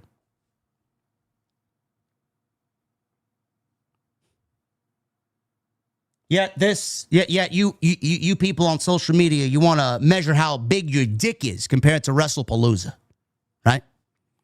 So not only did we rummage up a storyline that was basically done sequence for sequence at the 2022 Extreme Rules pay-per-view that you tried to pawn off as your own here,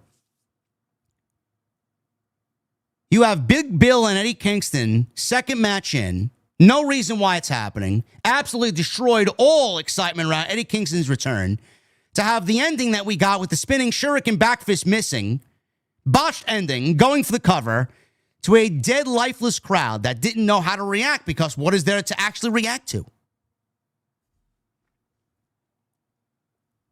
Brian Keith and Big Bill attacked Eddie Kingston after the match. The lights went out. All of a sudden, we got another fellow New Yorker. Hook. Hook shows up. Big Bill charged at him. Hook ducked. He then put the red rum on Brian Keith. Eddie Kingston landing a spinning back fist to Brian Keith. That one connected. Hook and Kingston hugged. Excalibur wondered if Hook will be running with Kingston now.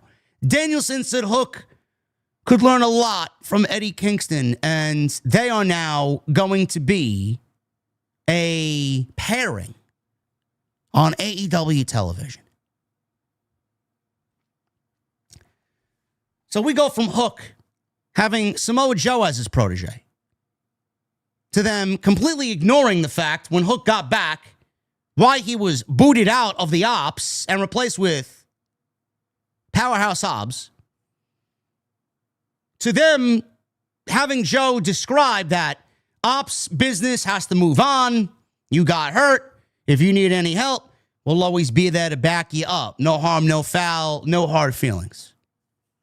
Only for then Hook to then find solace and tutelage in a returning Eddie Kingston. A, why is Hook being moved around the chessboard with no real strategy? Number one. Number two, didn't Eddie Kingston get put out and give 16 months of his rehabilitation to the Death Riders? Didn't Gabe Kidd, who is loosely affiliated with the Death Riders, the one to put him out and break his leg? Shouldn't he be wanting to seek revenge on the Death Riders? Shouldn't he want to back up Darby, who seemingly has no friends in his battle against the Death Riders? They just seemingly keep multiplying. Darby could use some help. Why not Eddie Kingston, who has a history with Jon Moxley? Or are we just not going to explore that option? Or maybe they will, and they'll both do that together with Eddie Kingston and Hook, teaming up with Darby Allin.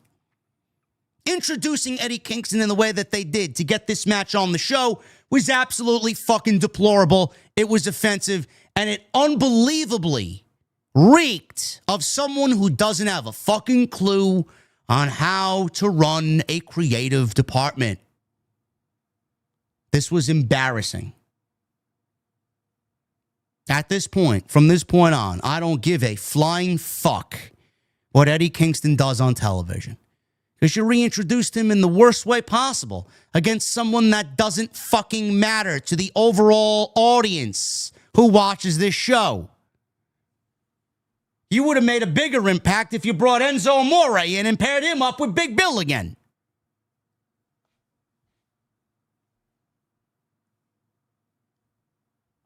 MJF and Mark Briscoe, tables and thumbtacks match. Oh, man. Mark Briscoe wins in 19 minutes. I don't even think this needed to go 19 minutes. MJF shoved thumbtacks into Briscoe's mouth. He then punched him with the thumbtacks in his mouth. Briscoe starts to make a comeback. He back body dropped MJF onto thumbtacks. Briscoe then throws MJF to the outside into the ringside barricade. Sets up a table. Knocked MJF onto it. Leapt off the apron with a Cactus Jack style elbow. And he did the bang bang before he delivered a big elbow drop right through the table. Back in the ring, MJF threw a handful of attacks at Briscoe's face. Briscoe powerbombed MJF onto the tacks. Briscoe then pulled a chair, covered in thumbtacks, glued to it. Gee, man, this is really exciting stuff, man. This is a family-friendly environment. Can't wait to bring my family to an AEW show so they could experience the family-friendly environment that is All Elite Wrestling. Briscoe wound up with the chair. MJF kicked him in the crotch and bashed him across the back with the chair. He followed with the tombstone piledriver onto the chair. MJF's cover was very cocky and nonchalant because he didn't want to risk even putting his body in harm's way in the thumbtacks. MJF then set up a table in the ring. MJF poured Tacks on the table. He then set up for a powerbomb. Briscoe countered, punched away at MJF in the corner. Briscoe stood on the top rope. MJF shoved him off balance. MJF set up for a leaping tombstone pile driver off the second rope. Briscoe kicked himself free. Set up for a J-driller off the ropes. MJF bit Briscoe's forehead. Briscoe bites MJF back. Briscoe knocked MJF onto the table and landed a froggy bow elbow drop. He followed up with another froggy bow. Briscoe then gave MJF the J-driller for the win and the 1-2-3. You know, if AEW wants to go and claim that they are family-friendly ticket prices, maybe not use the term family-friendly. How about attainable or affordable ticket prices? You know, the fact that you mentioned family-friendly in any aspect about your product, yet we got Toni Storm being stapled in the fucking pussy, and we got Toni Storm's ass crack being stapled by Sky Blue, and we got hardcore garbage for the same rhyme or reason 4 straight weeks. We got this. We got Moxley being set on fire. I don't think that's family-friendly, bro. Maybe we shouldn't use the term family-friendly when describing any aspects of AEW television. Yet they want to know why people shit on them and make fun of them. Oh, but there were families during the Attitude Era, JD. That's great. That's great. You know how old I was in the Attitude Era? I was in fucking high school. Of course we wanted to see women baring their bare tits on live television. Great. Fantastic. WWE let them and let everybody know exactly what they were. AEW is telling you that they are family-friendly and that you should use the term family-friendly when describing their environment, and they're anything but. Why don't you just let me know and let everybody know what exactly it is you are? It's basically a glorified indie mud show, shit show, that's got a nationally televised TV deal on Warner Brothers Discovery. There's nothing family-friendly about your program.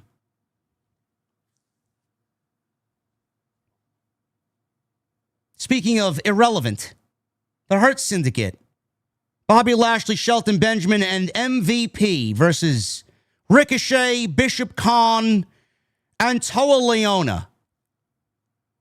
They now have a name. The Demand.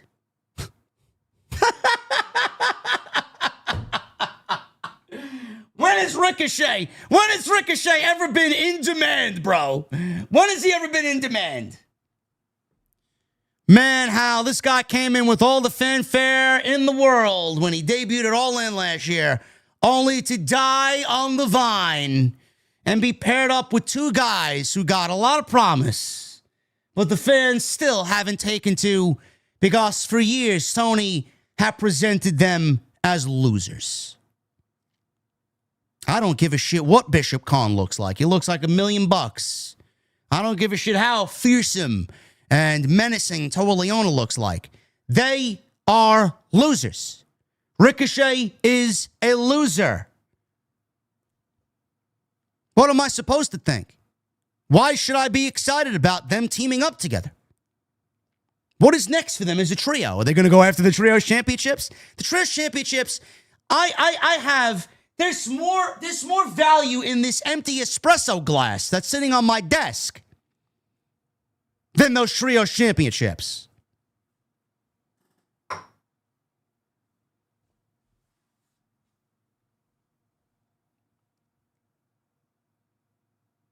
The Demand win in 14 minutes.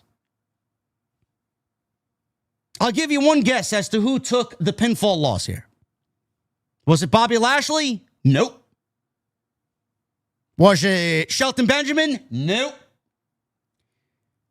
Was it MVP? Ding, ding, ding, ding, ding, ding. You got it. Man, what a great representative. What a great representative MVP is, man. Throwing himself into the line of fire and graciously taking that pinfall loss for Bobby Lashley and Shelton Benjamin, man.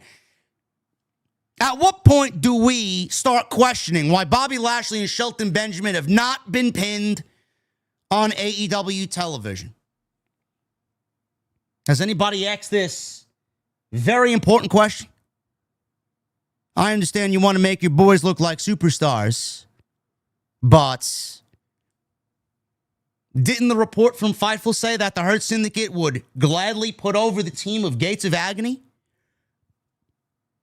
I didn't see MVP in that report saying he'd put over Gates of Agony.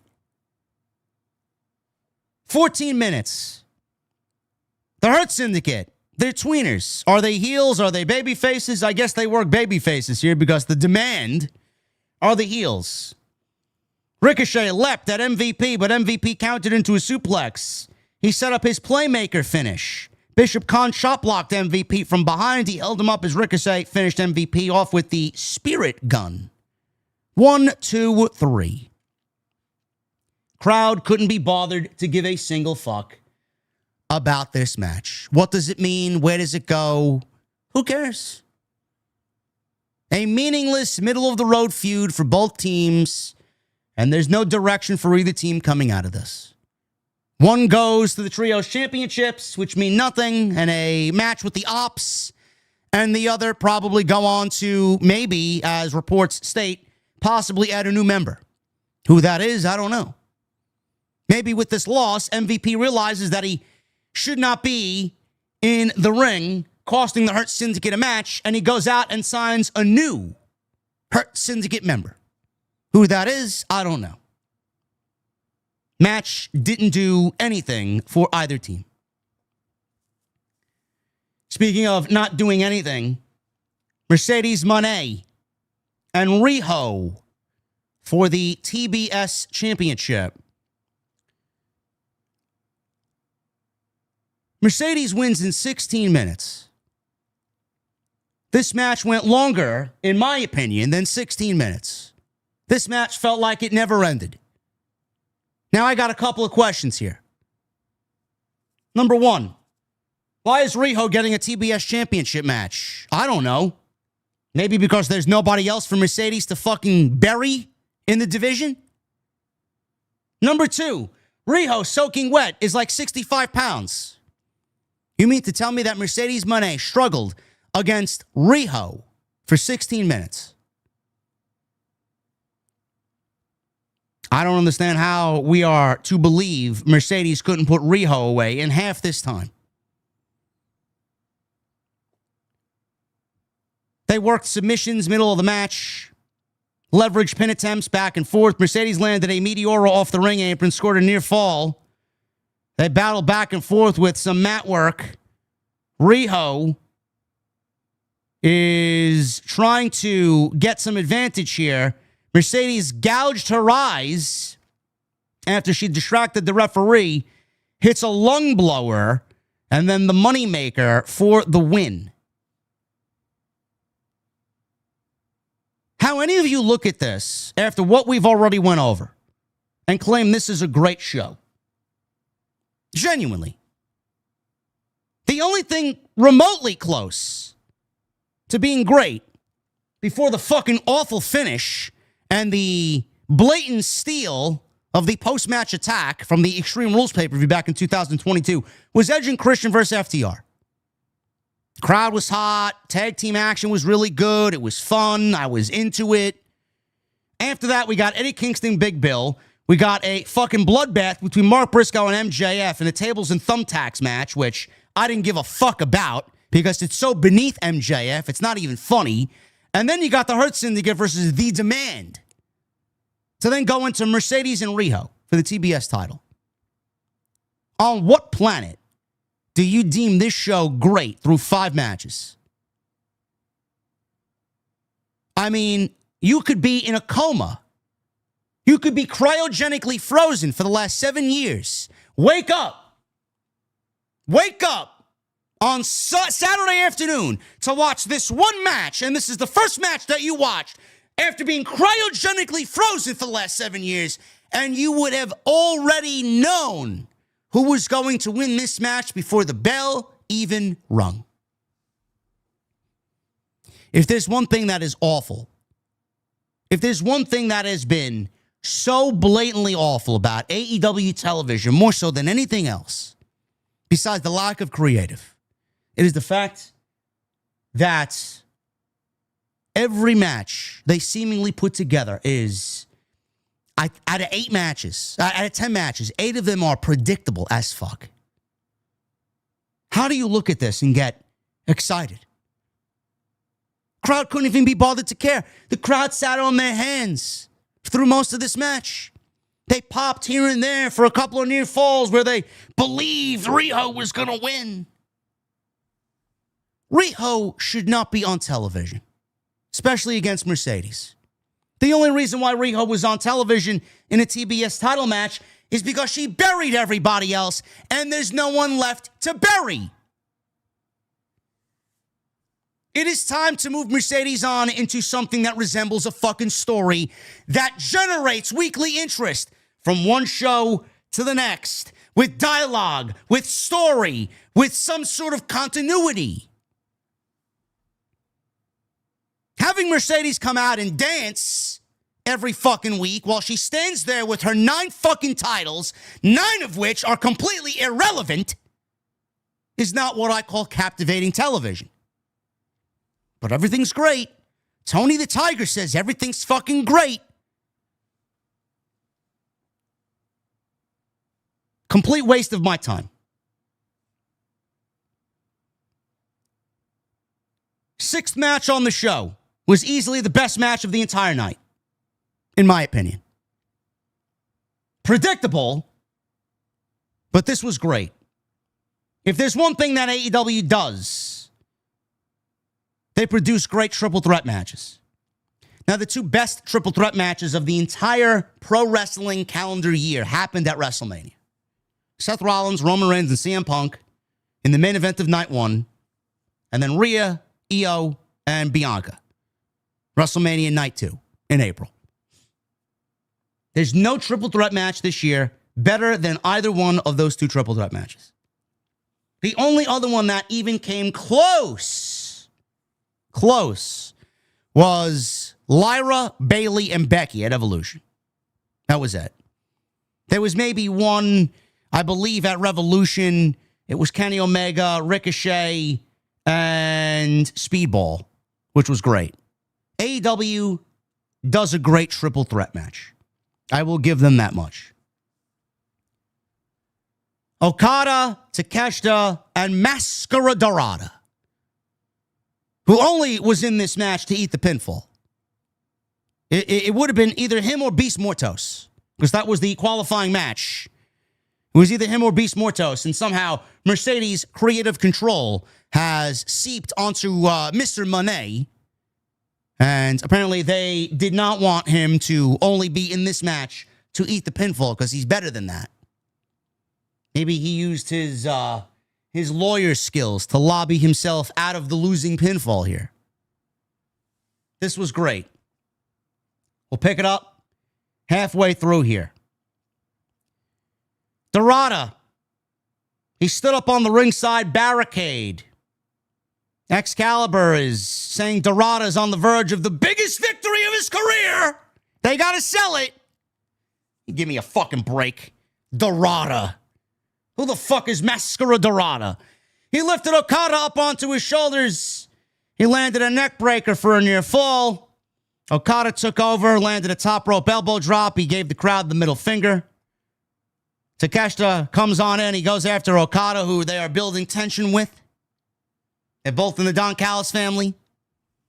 One guy is the future, one guy's the present.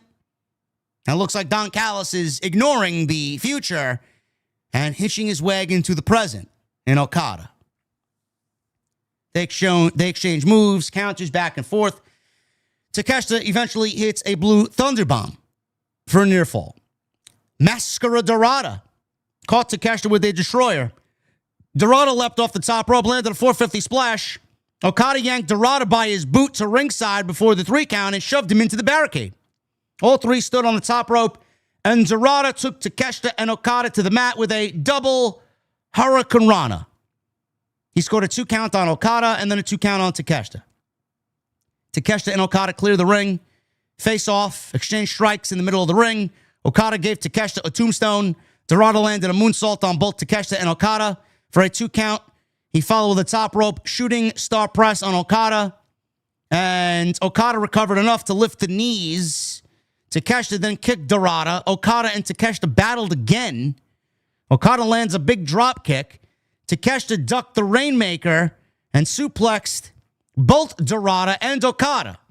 Dorada landed on his feet and scored a near fall on Takeshita. He followed with a big kick to Okada's chest and then a top rope leaping DDT of Okada on the ring apron.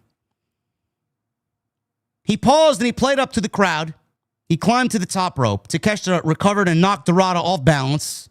He then landed a superplex. Takeshita went for Raging Fire, but Dorada blocked it. He tried it again. He hit it.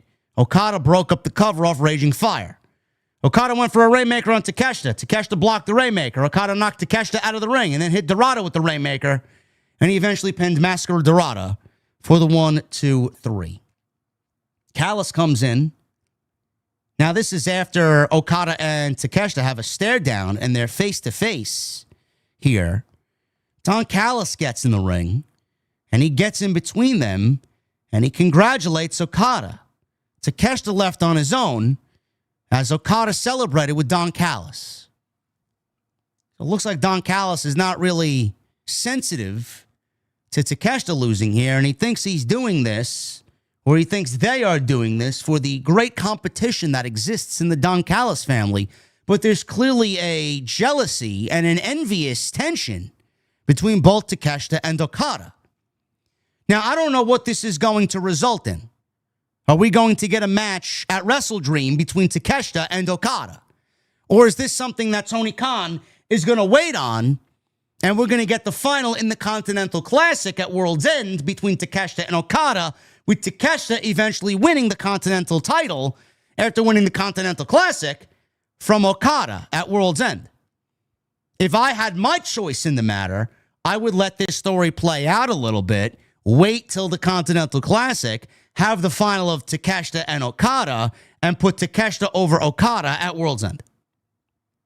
That's what I would do. There's only 2 choices for the Continental Classic this year. It's either Takeshita or Kyle Fletcher, and they're both in the Don Callis family. Take your pick. This was the best match of the entire night. Predictable, but the best match of the entire night, as AEW delivers triple threat matches very, very well, especially in 2025. Darby Allin and Jon Moxley, Coffin Match, 19 minutes. I basically said everything I needed to say in regards to Darby and Jon Moxley in the opening monologue of this show. There's nothing more I need to say. I do not give a single solitary fuck about Darby Allin and him taking down the Death Riders. I don't. The Death Riders died at All In. Spiritually, they died at All In after Adam Page won the world title and released the world title from its briefcase. I don't care how Darby Allin battles the Death Riders. I don't care with whom he battles the Death Riders. I don't care. I genuinely don't. This was a coffin match. Moxley slid the coffin into the ring about a quarter way through of this match. He slammed the lid on Darby's fingers, which looked awful. Darby sold it. Mox mounted Darby on the coffin and punched away at him. Mox yelled that he works harder than everyone, and he told Darby he loves him. He kissed him. And Danielson on commentary really added a nice element to this. Moving him to commentary is probably one of the best moves that the company's made. Moxley told me he loved me too, Danielson said. And he eventually did what he did to him and suffocated him at Wrestle Dream last year. Darby broke out of a sleeper and used a fork to gouge Moxley's ear and stab him in the forehead. Now, he did this same thing in the steel cage match at Forbidden Door. They did the same exact thing. So they ran it back, running the fork through his ear, running the fork and stabbing him in the forehead with the fork. He then leapt off the top rope with a coffin drop on Moxley at ringside, and Moxley was bleeding buckets. Family friendly, they say. It's great. Darby threw Moxley back in the ring. Darby leapt onto Mox in the ring and slammed the lid on Moxley's fingers and then stomped on them. So he got revenge for what he did earlier to Darby. Darby then gave him a Scorpion Death Drop. Mox, he pops his knuckles back into place as now he's getting really down and dirty here. Darby grabbed the metal pipe. Fights on. Mox took it away from him. He swung at Darby. Darby blocked him, gouged him in his eyes. He then twisted the fork in Moxie's ear again and bites it as it's dripping blood. Mox gave Darby a Death Rider onto the lid of the coffin. Darby came back, put a plastic bag over Moxley's head. Where'd the plastic bag come from, you ask? Well, remember on Dynamite, if you guys watch Dynamite, Darby Allin, he's in a sit-down interview with Bryan Danielson, and Bryan Danielson promised that he wouldn't get involved. He promised Darby he wouldn't get involved, but he leaned in and whispered something to Darby Allin. What he said, nobody knows. But during this part of the match, Darby goes over to Bryan Danielson, and Bryan, underneath the commentary table, hands him a black sack, black bag. It says AEW on it. In the black bag, in this black duffel bag, is not fictional monies, but it's a plastic bag. So Darby takes the plastic bag that Bryan Danielson hands Darby Allin, because this is exactly what Moxley did to Danielson at WrestleDream in October last year. So Darby suffocates Jon Moxley in the middle of the ring. Face is bloody. The plastic bag is all blood soaked. He then landed a code red. He put the plastic bag back over Moxley's head and body stomped him over and over again with the plastic bag over his face. Moxley eventually ripped the bag off of his head so he could breathe. And the fans chant, "This is murder! This is murder!" Family-friendly entertainment. All of a sudden, Pac shows up. Pac shows up, kicked Darby. Pac then gave Darby a razor's edge over the top rope onto the coffin top outside. And my God, Darby is going to retire or be forced to retire in the next 3 or 4 years. Easy. He ain't making it to 35. He's nothing more than a crash test dummy. Ridiculous. Lid cracked open. Pac threw Darby back in the ring, dragged him over to the coffin. Pac put Darby in a body bag, tossed him into the coffin, and from his back, Moxley kicked the lid of the coffin, and he wins the coffin match as the Death Riders win and carry Darby away in the coffin. You know, all of this would have been fine if we didn't see a blood-soaked thumbtacks and tables match earlier with MJF and Mark Briscoe. All of this would have meant so much more if we didn't see a tailgate brawl with the fucking women on the pre-show using trash and plunder, indie mud show tactics. I am so desensitized from all of this. It is so garbage. So garbage. I don't care. You can sit there and claim that there's a story here. The Death Riders continue to be the death of AEW television. Anytime that they are on, I simply do not give a fuck. I don't care about Darby conquering the Death Riders. I don't care about Darby conquering Jon Moxley. I don't care. We've seen it done. Adam Page has done it. What makes you think that I should care about Darby after what we saw with Adam Page? Mark Briscoe cut a promo backstage. He was with the rest of the conglomeration. Harley Cameron, Willow Nightingale, Roderick Strong, and Hologram. Briscoe says he wanted to team with Hologram and another partner against the Callis family.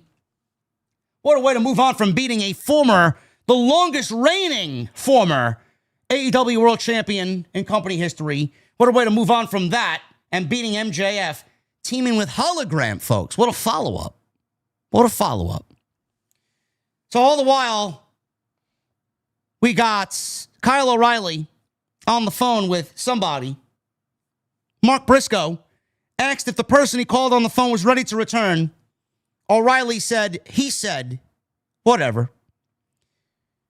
Orange Cassidy's returning to be part of a 6-man tag team match after spending months, since January, 9 months away from the AEW product.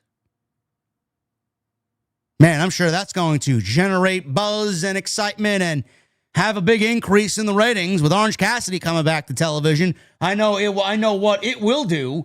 It will add some more fuel to the ammunition of the Jim Cornette experience.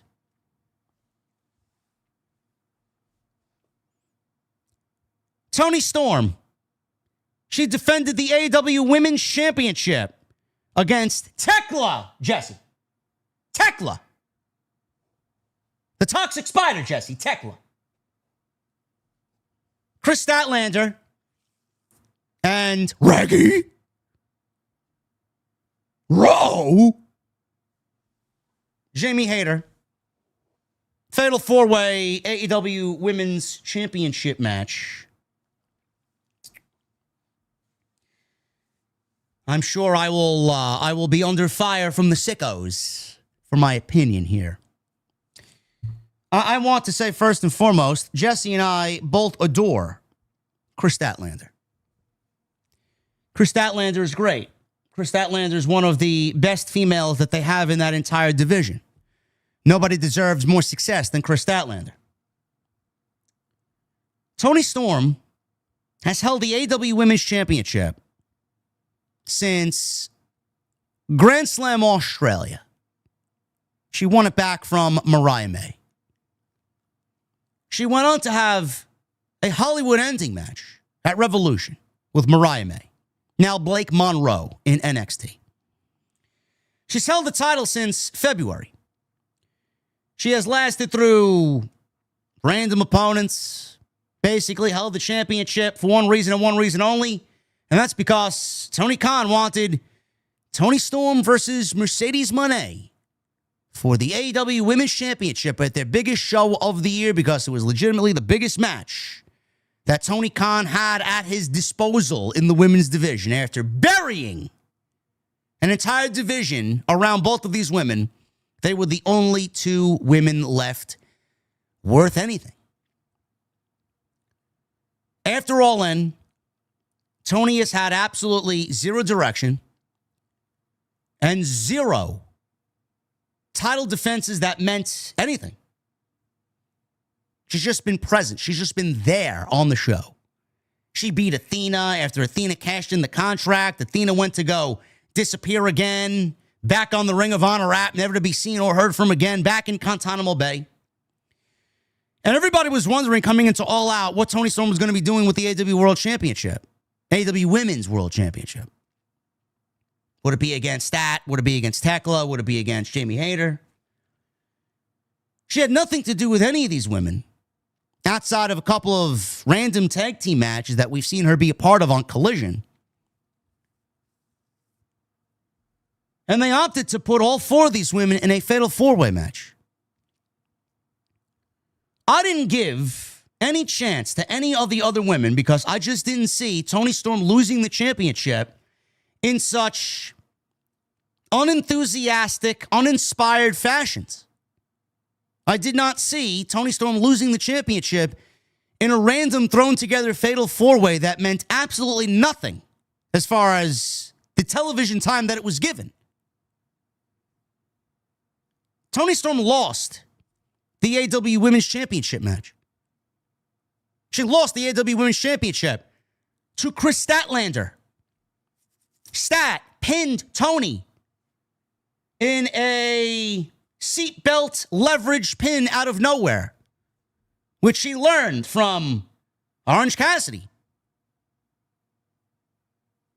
Now, the Death Riders have been luring, or I should say courting, Kris Statlander to join the group.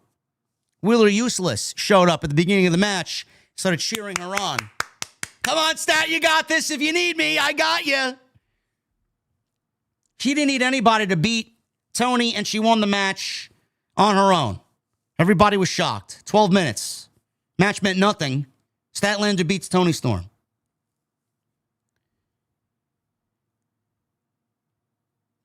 This is where AEW, and again, I don't know where people come off saying that this show is great. How do you look at this and stand behind the way that AEW unceremoniously took the belt off of Toni Storm? Toni Storm is their biggest female star in the entire company. There has not been one female, I'm even including Mercedes in this, that has been given more TV time, that has been given more love, care, and effort creatively than Toni Storm. How do you look at this and claim it's great when they did Toni Storm, their biggest female, so dirty by taking the championship off of Toni Storm to put it on Kris Statlander in what was a match that had no story, no build, no tension, nothing?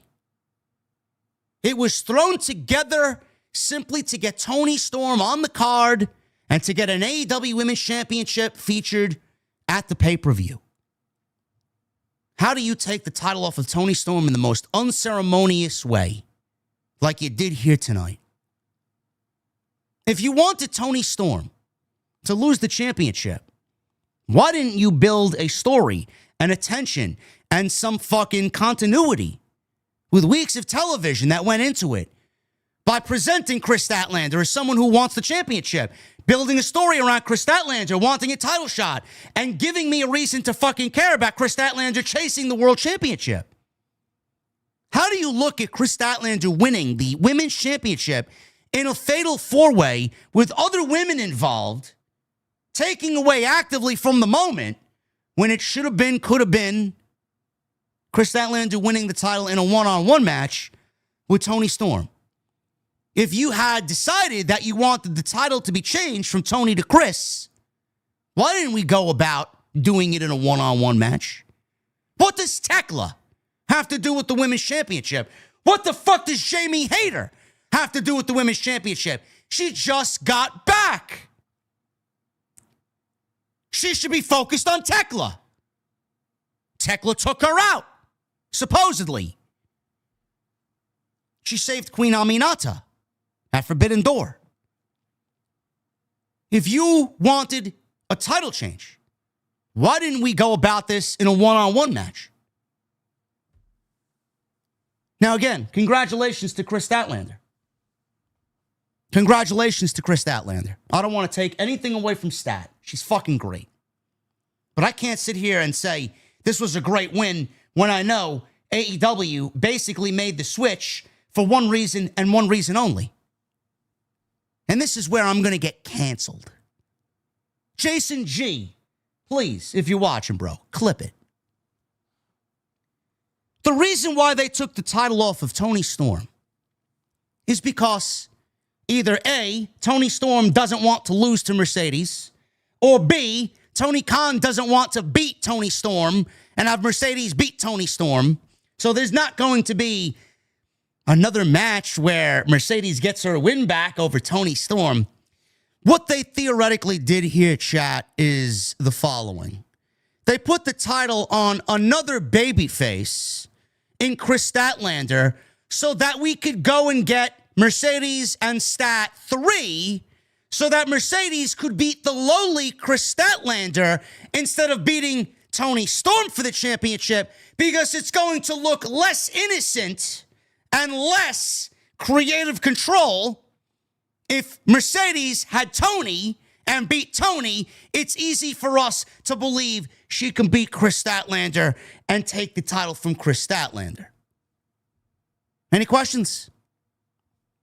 This was done for one reason and one reason only. Because Mercedes is winning her 10th belt by beating Kris Statlander for the AEW Women's Championship.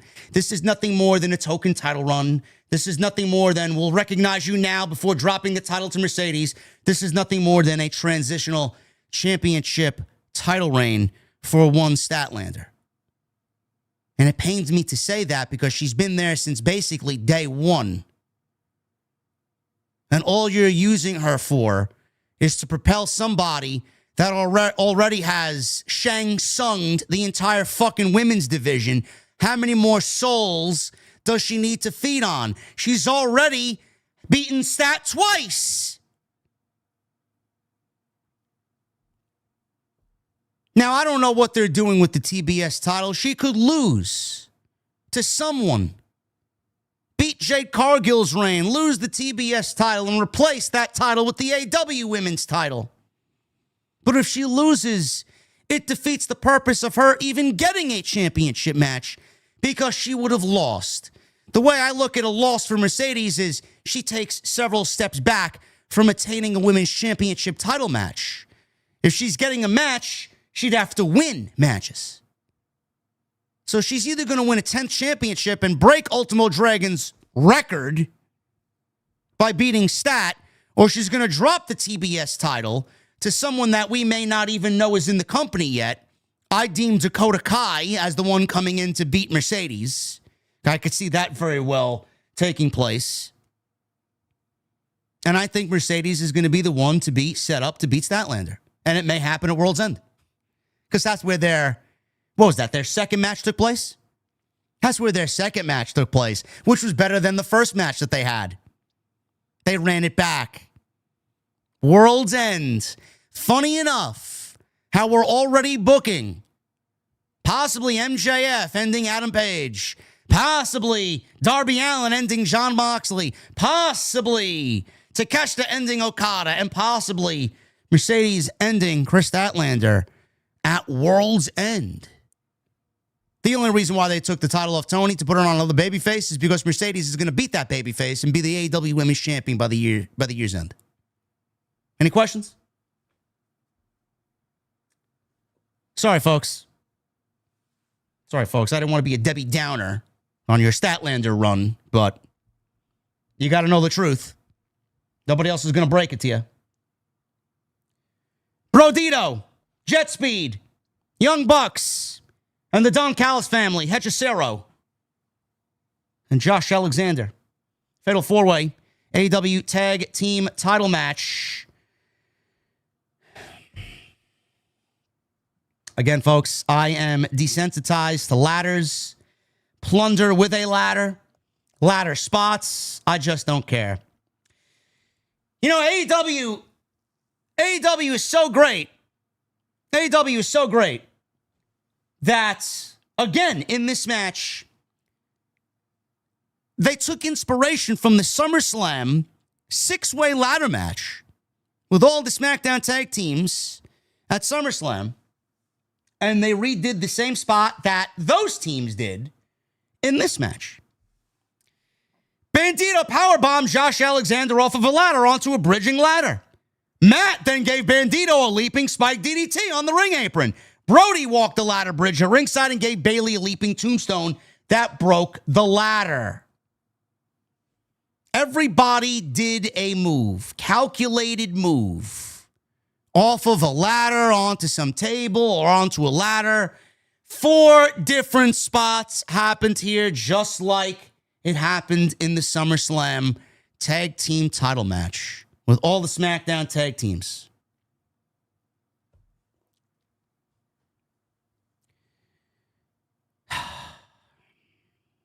Kevin Knight, he set up a ladder, climbed it very slowly. He dragged it out like everybody usually does climbing a ladder until Matt Jackson met up top. And none of this made sense because Knight, he just stood up there. He didn't know how to grab the fucking titles, and he was within fingertips reach of grabbing the titles, and he just stood there for about 15 fucking seconds until Matt Jackson got up there. Nick then springboarded onto the ladder. Hechicero met him up top, knocked him down. He reached for the belts. Brody met him up there. Alexander slammed Brody to the mat and then climbed. Kevin Knight drop kicked him to the mat. Knight is on the ladder. His opponents lifted the ladder and carried it to the ropes and then dumped Kevin Knight off the ladder onto 2 tables that were set up on the outside. He goes crashing through the 2 tables on the outside. Josh Alexander climbed the ladder as Hechicero guarded him. Bucks got past him, climbed up the ladder quickly. Brody tipped it over. Bandito climbed to the top. Brody handed him a ladder. He moonsaulted with the ladder onto the Bucks outside. Back in the ring, Bandito climbed up the ladder. Brody stood guard, pulled down both belts, and Brodito win and retain the AEW Tag Team titles. Fine match. Fine match. I would have enjoyed a 2-on-2 tag team match, but that's just me. We had to get everybody else involved because that's all AEW knows how to do. Make matches more meaningless. After the match, the Young Bucks are down and out. They're all, how could we lose? We had it. And they're down on their luck again. After the match, Jack Perry, yes, Jungle Boy, entered the ring to basically no reaction. Nobody knew who the fuck it was. He had a brief stare down with the Young Bucks. They asked him what the fuck he's doing here. Confused. Perry tackled Matt Jackson down. Rocky Romero enters. Jack Perry DDT'd him. The Bucks then stereo super kick Jack Perry. All of a sudden, the Bucks pick up Jack Perry and they're about to deliver the EVP trigger. Jack Perry smiles as the Young Bucks held him in place. The lights went out. A video played. The same video that we saw with the return of Luchasaurus when he made his return to AEW television a couple of weeks back. He was on this operating table and he was injected with needles and they had these wires hooked up to him like this scene out of Frankenstein. Jack Perry was the one reviving Luchasaurus. So Jack Perry and Luchasaurus are back together. Luchasaurus is in the ring when the lights come back on. The Bucks had Perry against the ropes. Luchasaurus showed up. He double chokeslammed both of them. Perry looked on. He smiled. Fans are now breaking out in the wave, and they're all singing Jack Perry's song as his theme song, his original AEW theme song, plays, and everyone's, whoa, whoa, whoa, whoa.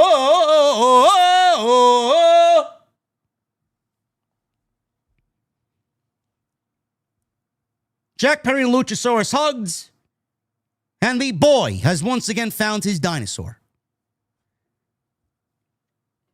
Gee, chat, I mean, was there anyone publicly that called that out week after week after week after week live on their live? I mean, who was that, man? Who was that? That must have been a really, really intuitive individual, man.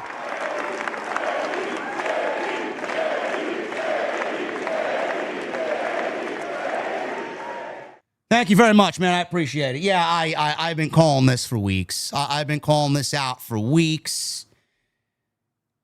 Individually, they are completely lost and directionless. Together, they are needed. They are better. The division needs them.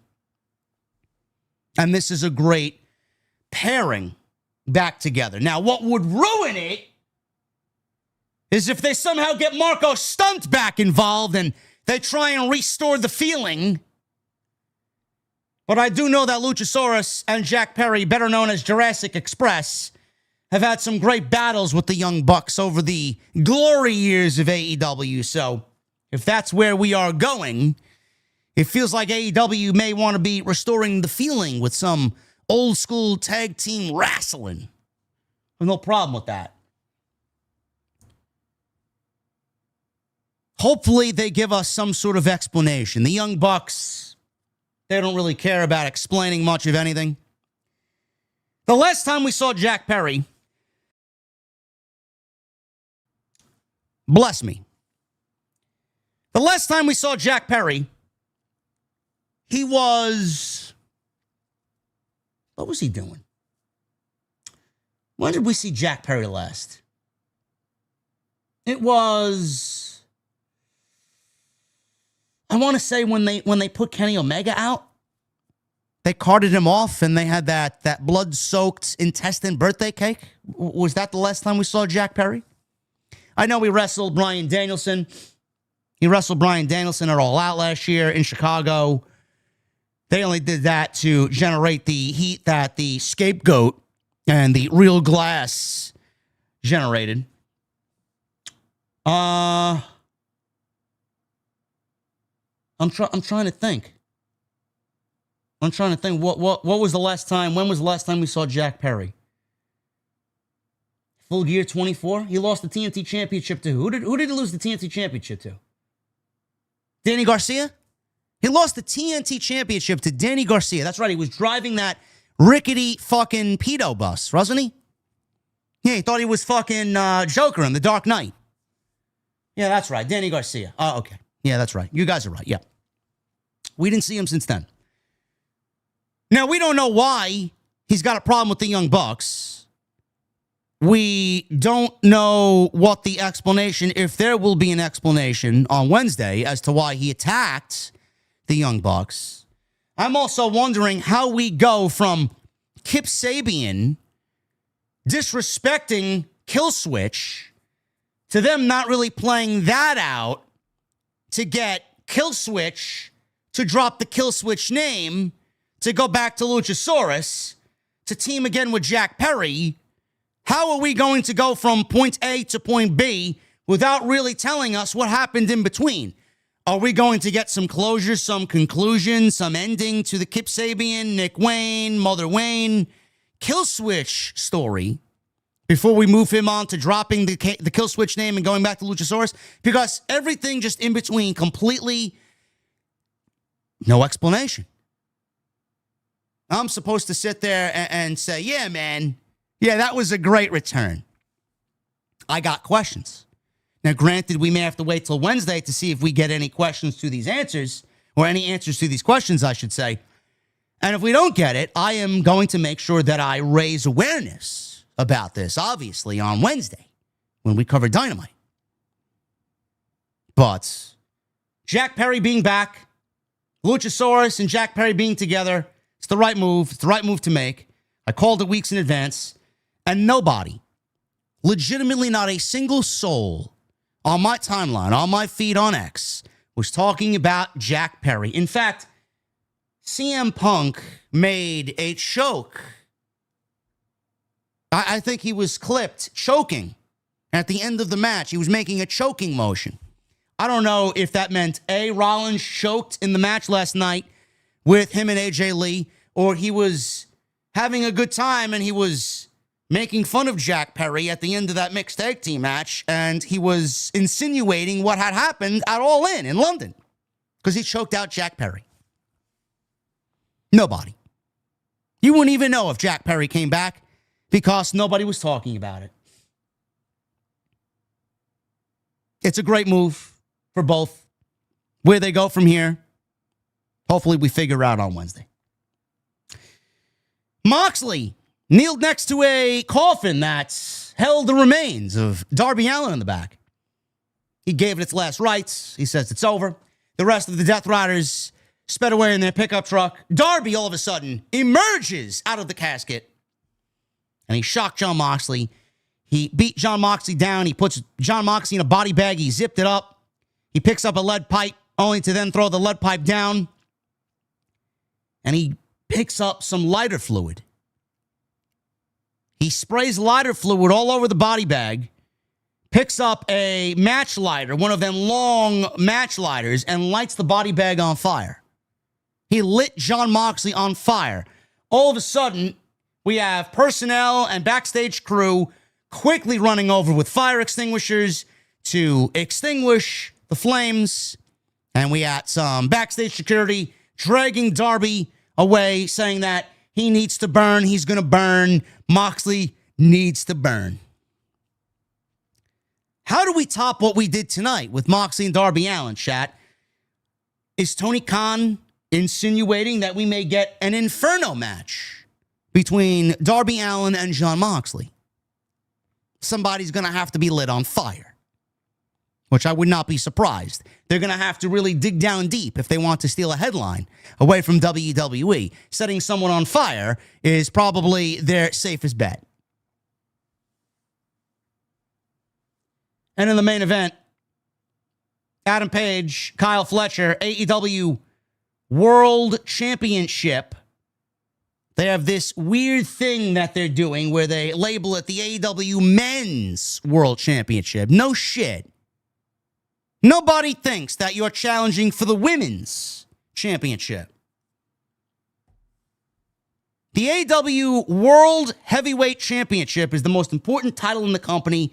Everything else is beneath the AEW World Championship. Of course it's the men's. The men's World Championship is always going to be of greater value than the women's. Always. So why do we need these labels to distinguish the men's and the women's? Of course I know what the men's is. I see who's challenging for it. Bullshit. Some stupid bullshit that they gotta throw out there and just have you question, why are you doing this irrelevant shit? Garbage.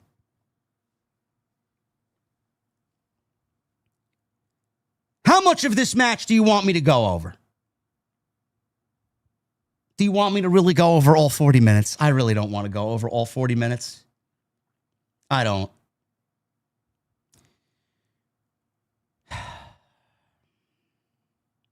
We'll pick it up halfway through. How about that? Hangman slingshotted himself onto Fletcher at ringside. He landed a moonsault onto Fletcher. He threw Fletcher into the ring and powerbombed him twice. Went for a near fall, only got a 2 count out of it. Hangman flipped off the top rope a minute later. Fletcher kicked him out of midair, landed a sit-out powerbomb for a near fall. Now they're at ringside. Hangman DDT'd Fletcher off the ring apron onto the mat outside. How are you going to DDT someone off the apron to the mat outside and then have them continue the match as if nothing happened? Only in AEW. Both guys were slow to get up. Hangman climbed to the top rope, leapt. Fletcher moved. Fletcher then landed a running kick to Hangman. Stood on the ringside barricade, landed a brainbuster suplex on the table. Again, both guys were slow to get up. Move after move after move. We go back into the ring. Fletcher landed a running kick to the back of Hangman's neck. Hit him flush. Then he goes for his brainbuster suplex. A lot of brain was caught in this suplex. Holy shit. Paige kicks out. Hangman went for a sunset bomb. Fletcher countered. They landed kicks. Fletcher landed a running leaping knee strike. He goes for recovery, gets a 2 count. Fletcher went for another suplex on the ring apron. Hangman slipped free. Fletcher kicked him. Hangman just absorbs all of this offense and lands a leaping deadeye off the ring apron through a table, and the table explodes. Danielson called it the most dangerous deadeye he's ever seen. Meanwhile, we just saw this same spot in the match he had with MJF at Forbidden Door. Is everything the greatest ever? Is everything the most dangerous move that they've ever seen? It's almost as if no other show happens. When the current show is happening, nothing else matters that happened previously.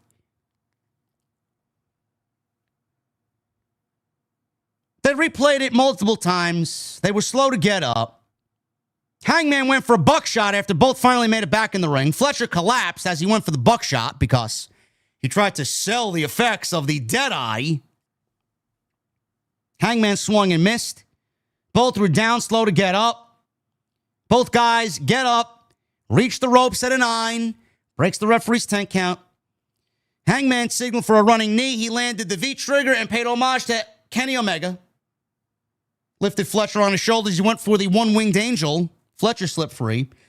He super kicked Hangman. Hangman counted into a deadeye for a near fall.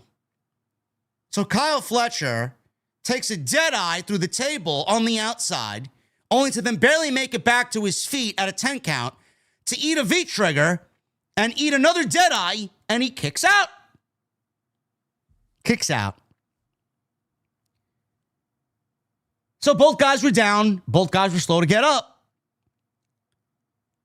Fletcher took over. He landed a hidden blade. How this guy's even moving at this point, I don't know. But he got a hidden blade on Hangman. He went for a cover. He got a 2 count. He went for a Tiger Driver. Hangman turns it into a big move for a near fall. Both were down again, slow to get up. They counted each other. Hangman went for a buckshot. Fletcher countered into another brain buster. Now they're just going from, they're hitting any move they can. Again, why this went 40 minutes, I don't fucking know. They battled back and forth for a few more minutes. Fletcher sets up a top rope brain buster. Hangman headbutts himself free. He turns it into a top rope deadeye. He then gave Fletcher a buckshot, and that was enough for Hangman to retain the title.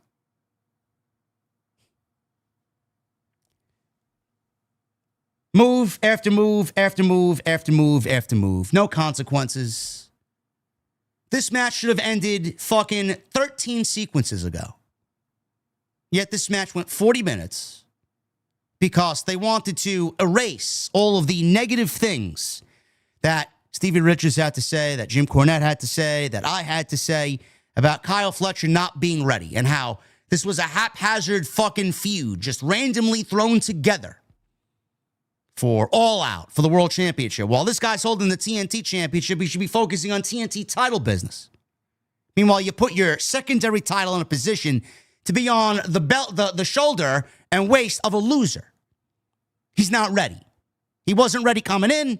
He's not ready coming out. He wasn't a big star coming in. He's not a big star coming out. He could have went 4 seconds, 4 minutes, 40 minutes, 4 hours, 400 hours. It doesn't fucking matter. The outcome was already determined the moment the graphic was made for this match. Kyle Fletcher was a loser. All because he went 40 minutes. That does not make Kyle Fletcher into a bona fide main event star. The guy had main event level performances well before the 40 minutes was even up. And this match with Adam Page even took place. His Continental Classic was great. His match and his feud with Ospreay was great. No, but we're going to forget everything that happened and focus on the now because you so desperately want this to be the show that beat WrestlePalooza, WWE's debut on ESPN. Let's show them by having these two guys go out there for 40 minutes and let's make a star. Meanwhile, it's all in the follow-up, and AEW has not done anything for you to trust them to follow up on a story because if history has shown us, Kyle Fletcher will be right back on Collision, defending his championship against Kyle O'Reilly.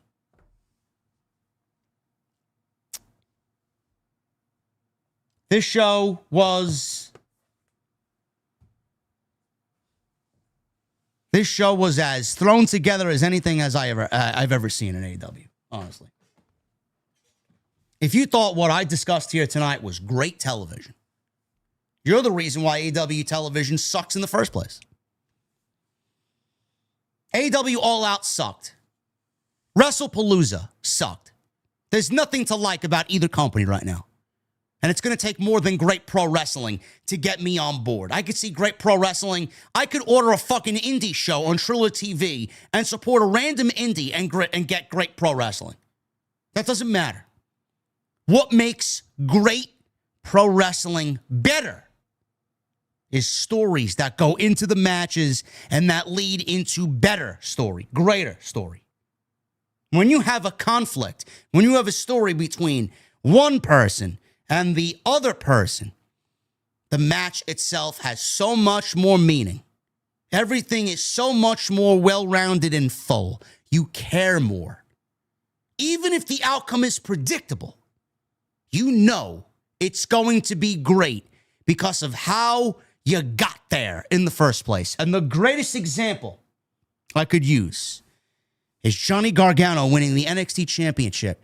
Do you know the story that him and Ciampa had on NXT Black and Gold? Do you understand? Do you remember the greatest NXT story that they've told in the history of Black and Gold? NXT TakeOver New York was supposed to be Johnny Gargano versus Tommaso Ciampa in the main event, with Johnny Gargano winning the NXT title from his ex-best friend. Tommaso Ciampa elected to go get neck surgery, and they replaced Tommaso Ciampa with Adam Cole. Everybody knew Johnny Gargano was going to win that championship on that night. But the reason why the match ended up being maybe the greatest NXT match in the history of the company is because of the journey that we were on to get Johnny Gargano in that position to win the championship.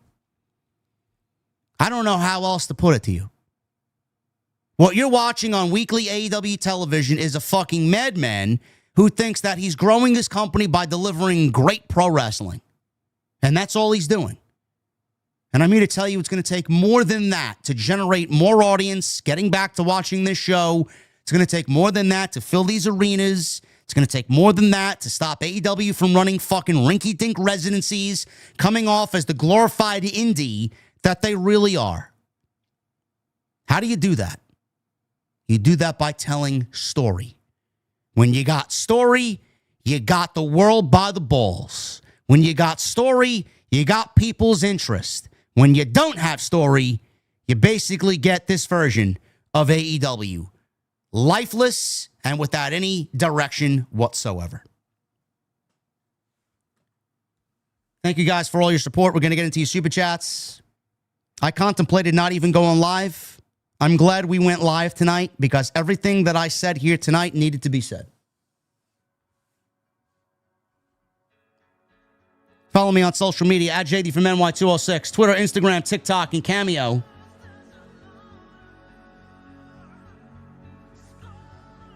Hit that subscribe button down below. Turn on the bell for notification. We got some content going up. Should be some news videos going up during the week. We'll be live back tomorrow night, Monday Night Raw, 7 p.m. start time, so we'll be live around 9:30. Or we'll be live around 10 o'clock. Go check out all the content on the channel. We were live last night. If you guys want my thoughts on WrestlePalooza, go and check that out. Once again, programming note, no Tuesday Night Titans on Tuesday. Jason has family obligations to take care of. Him and I will be back with you on Thursday this coming week. 8:30 p.m. Tuesday Night Titans turns into Thursday Night Titans for this week only. We'll be back to Tuesday the following week. And tonight we're sponsored by Turtle Beach, turtlebeach.com/script. You guys are going to use that code SCRIPT at checkout. Once again, I want to thank Turtle Beach for sponsoring tonight's show right here on Off the Script. Hey, Guardians, listen up. When I first strapped on the Turtle Beach Stealth 700, I felt like I just unlocked a new exotic helmet. Except instead of extra mobility, I got God-tier audio precision.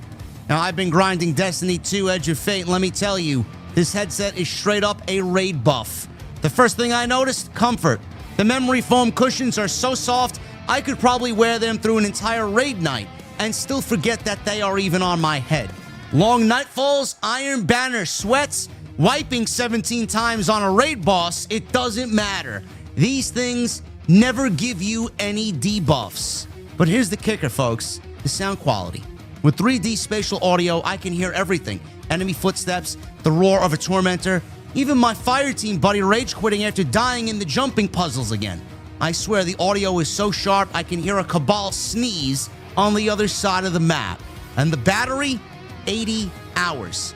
That's longer than most Guardians spend grinding for a single God roll. And I haven't had to charge these things in days. It's like infinite ammo for your headset. Oh, and the dual wireless transmitter system. How could I forget?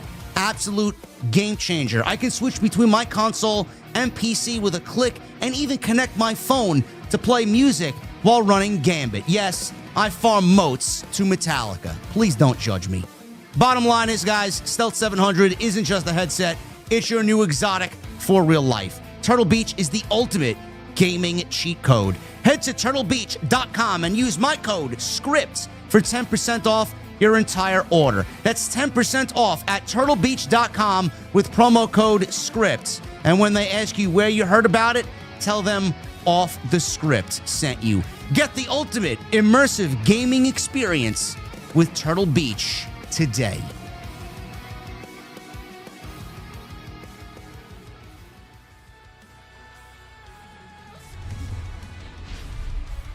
Thank you guys for all of your support right here on Off the Script. We're going to get into your super chats.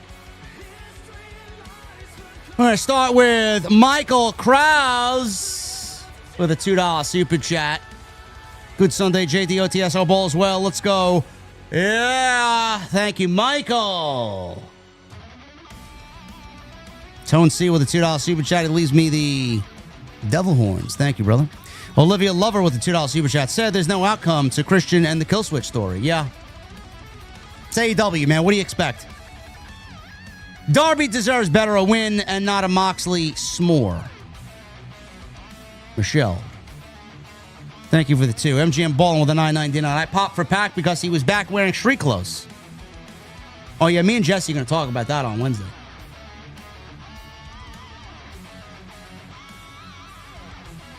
He's back wearing street clothes and chuckled when Mox was wearing the bag like an Ulafala. Also popped when Tarzan Boy played. Other than that, meh.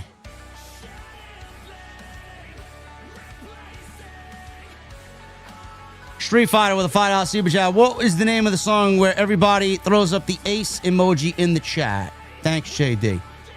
Space Strippers is the name of the song.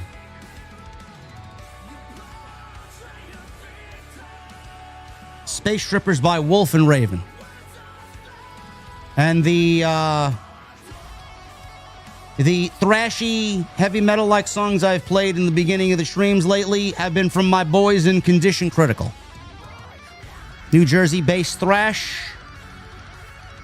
Support your local metal, bro. Joseph Taylor with a $5 super chat. Triple threat match, along with the coffin match and the tables and thumbtacks match and the ladder match were my matches of the night. 6 out of 10. Bro, I'm not sure if you described Extreme Rules or All Out.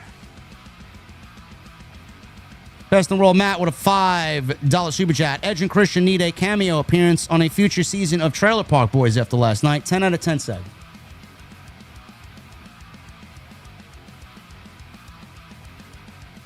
Nick Corvello with a $20 super chat. I'm just happy that Hikaru Shida is no longer in danger of losing her longest single reign record to Toni Storm anymore. Storm doesn't need that accolade, and Statlander's champ is well deserved. Transitional champ, bro.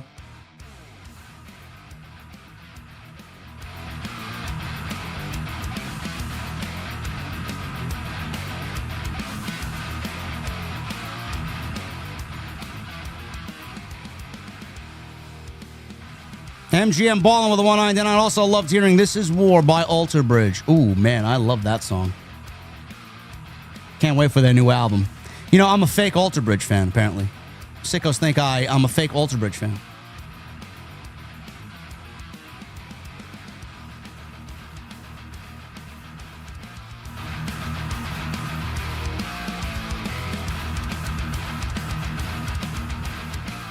Carl Spivey Jr. with a 20. Keep on speaking the truth, my brother. Always, Carl. Always.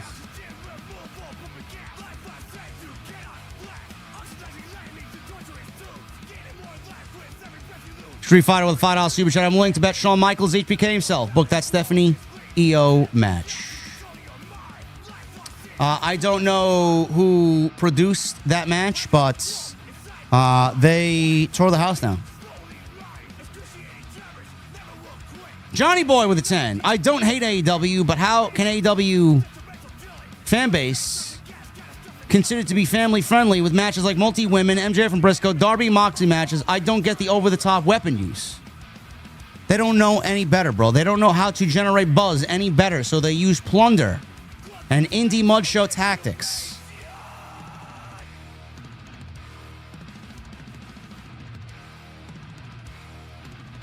Eric Aviles with 34 months. Both companies need to get better. No lies told there. I still prefer AEW, but both companies need better storylines.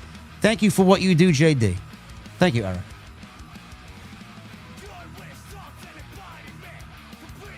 Gold Standard with a 5. All Out was not a good pay-per-view, just another fest. And we WWE guys and Jack Perry, wow. What a surprise. Tone C with a 5. The first Street Fighter movie wasn't good, but Raul Julia killed it as M. Bison. Sure.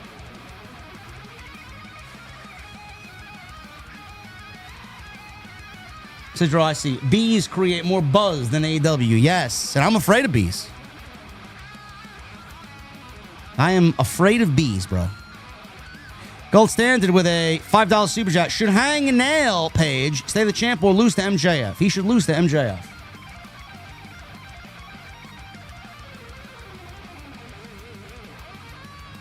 Sidro with a 5. One thing you could say about cannibals. When they get takeout, they usually order ahead. And I have a horrible addiction to subwoofers. I keep hitting new lows.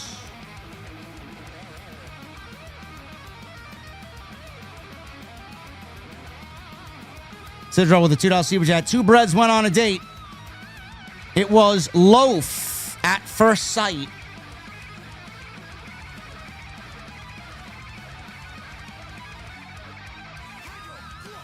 Sidro with a 10. What do you call a gender-neutral person who is lactose intolerant? Non-bi-dairy. And the invention of the shovel. And the invention of the shovel was groundbreaking. But it was the invention of the broom that was, or that truly swept the nation. Bro, no lie, I sweep multiple times a day. Even with a robot vacuum, bro, I still sweep multiple times a day. They never get everything. Never. Thank you, Sidro. Thank you for putting smiles on everybody's faces and making the chat laugh. Steph with a new membership. Thank you, Steph. Francis Loop with a $5 super chat. Thank you, Francis. Always appreciate Francis. You remember back in the day, pay-per-views could only be 3 hours long. WWF would always have 8 matches, and WCW would always have 11. TK and Triple H should do that. No, I think AEW needs to lessen the amount of matches on pay-per-views, and Triple H needs to add 1 or 2. And truly make them premium. Francis Loop with a 5. I agree to the guy who replied in my super chat. 8 matches, 3 hours, 9 matches tops. Longest match should not go more than 30 minutes bell to bell. Bro, 8 matches is enough for AEW pay-per-views. We don't need 10 matches on the show. WWE should top out at 6. 7 the max. Bradley Robinette with a $1.99. JD, are you going to do Hog again? Yes, I am. I'm just waiting for the call. I had a conversation with the Amazing Red a week ago. For all the narrative out there that claim I'm fired, I am not. I heard from the man's mouth. Personally, I am not. Just to end that discussion. So no, I am not fired. They didn't terminate me. No official comment was made. No statement was made. I spoke to Red. I'm hoping to be back either for the upcoming October show or the one in Chicago in November. Captain Solo with a $2 super chat. Darby Allin is simply AEW Spike Dudley, basically. Learning Tree with a $20 super chat. Toni never blew his load on Megan Bayne. This would have been great timing for it to challenge Toni or Mercedes. An undefeated giantess going after one of the unbeatable champions would have legitimately been a perfect story. Unfortunately, she will probably be one of the featured women's tag teams along with Penelope Ford. That's all that she is good for. David, Special Olympics channel with a $9.99. Thank you, David. No message. Joker Face with a $1.99. JD, AB, Farther Than the Sun is highly underrated. Indeed. That's a great fucking song. Fortress is the best song off that album. Big Steve with 11 months. I'm not going to lie, I was hoping Marcus Stunt would have returned too, but I was informed that he retired. Yes, he did retire.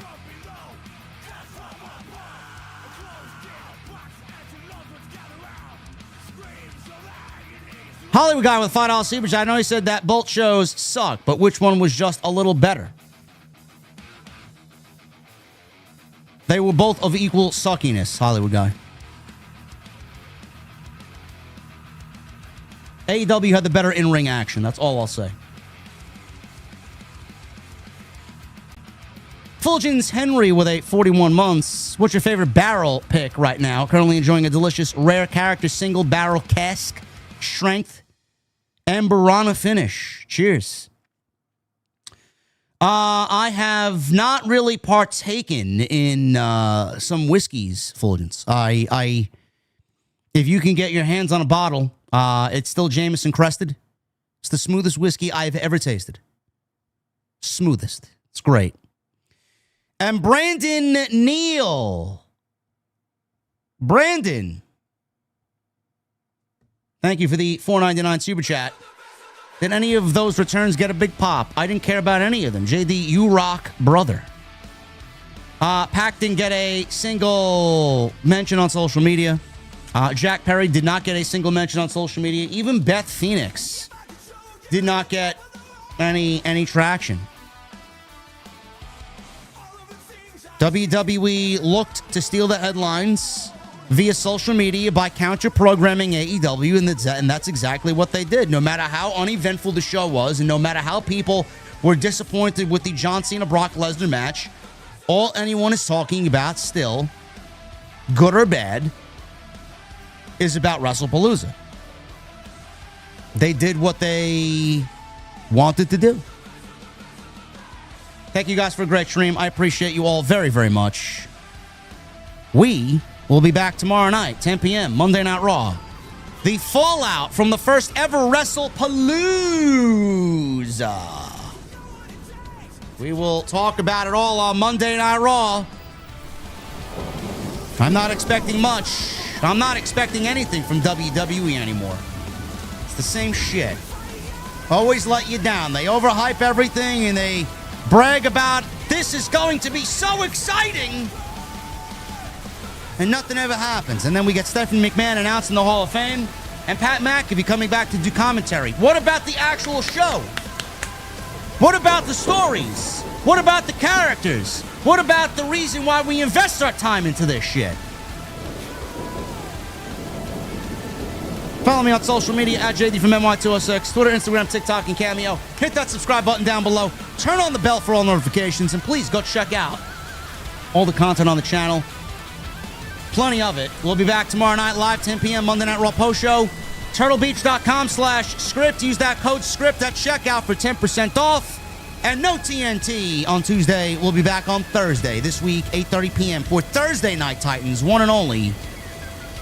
This week on TNT. I'll see you guys later, and I'll see you tomorrow night live from Monday Night Raw.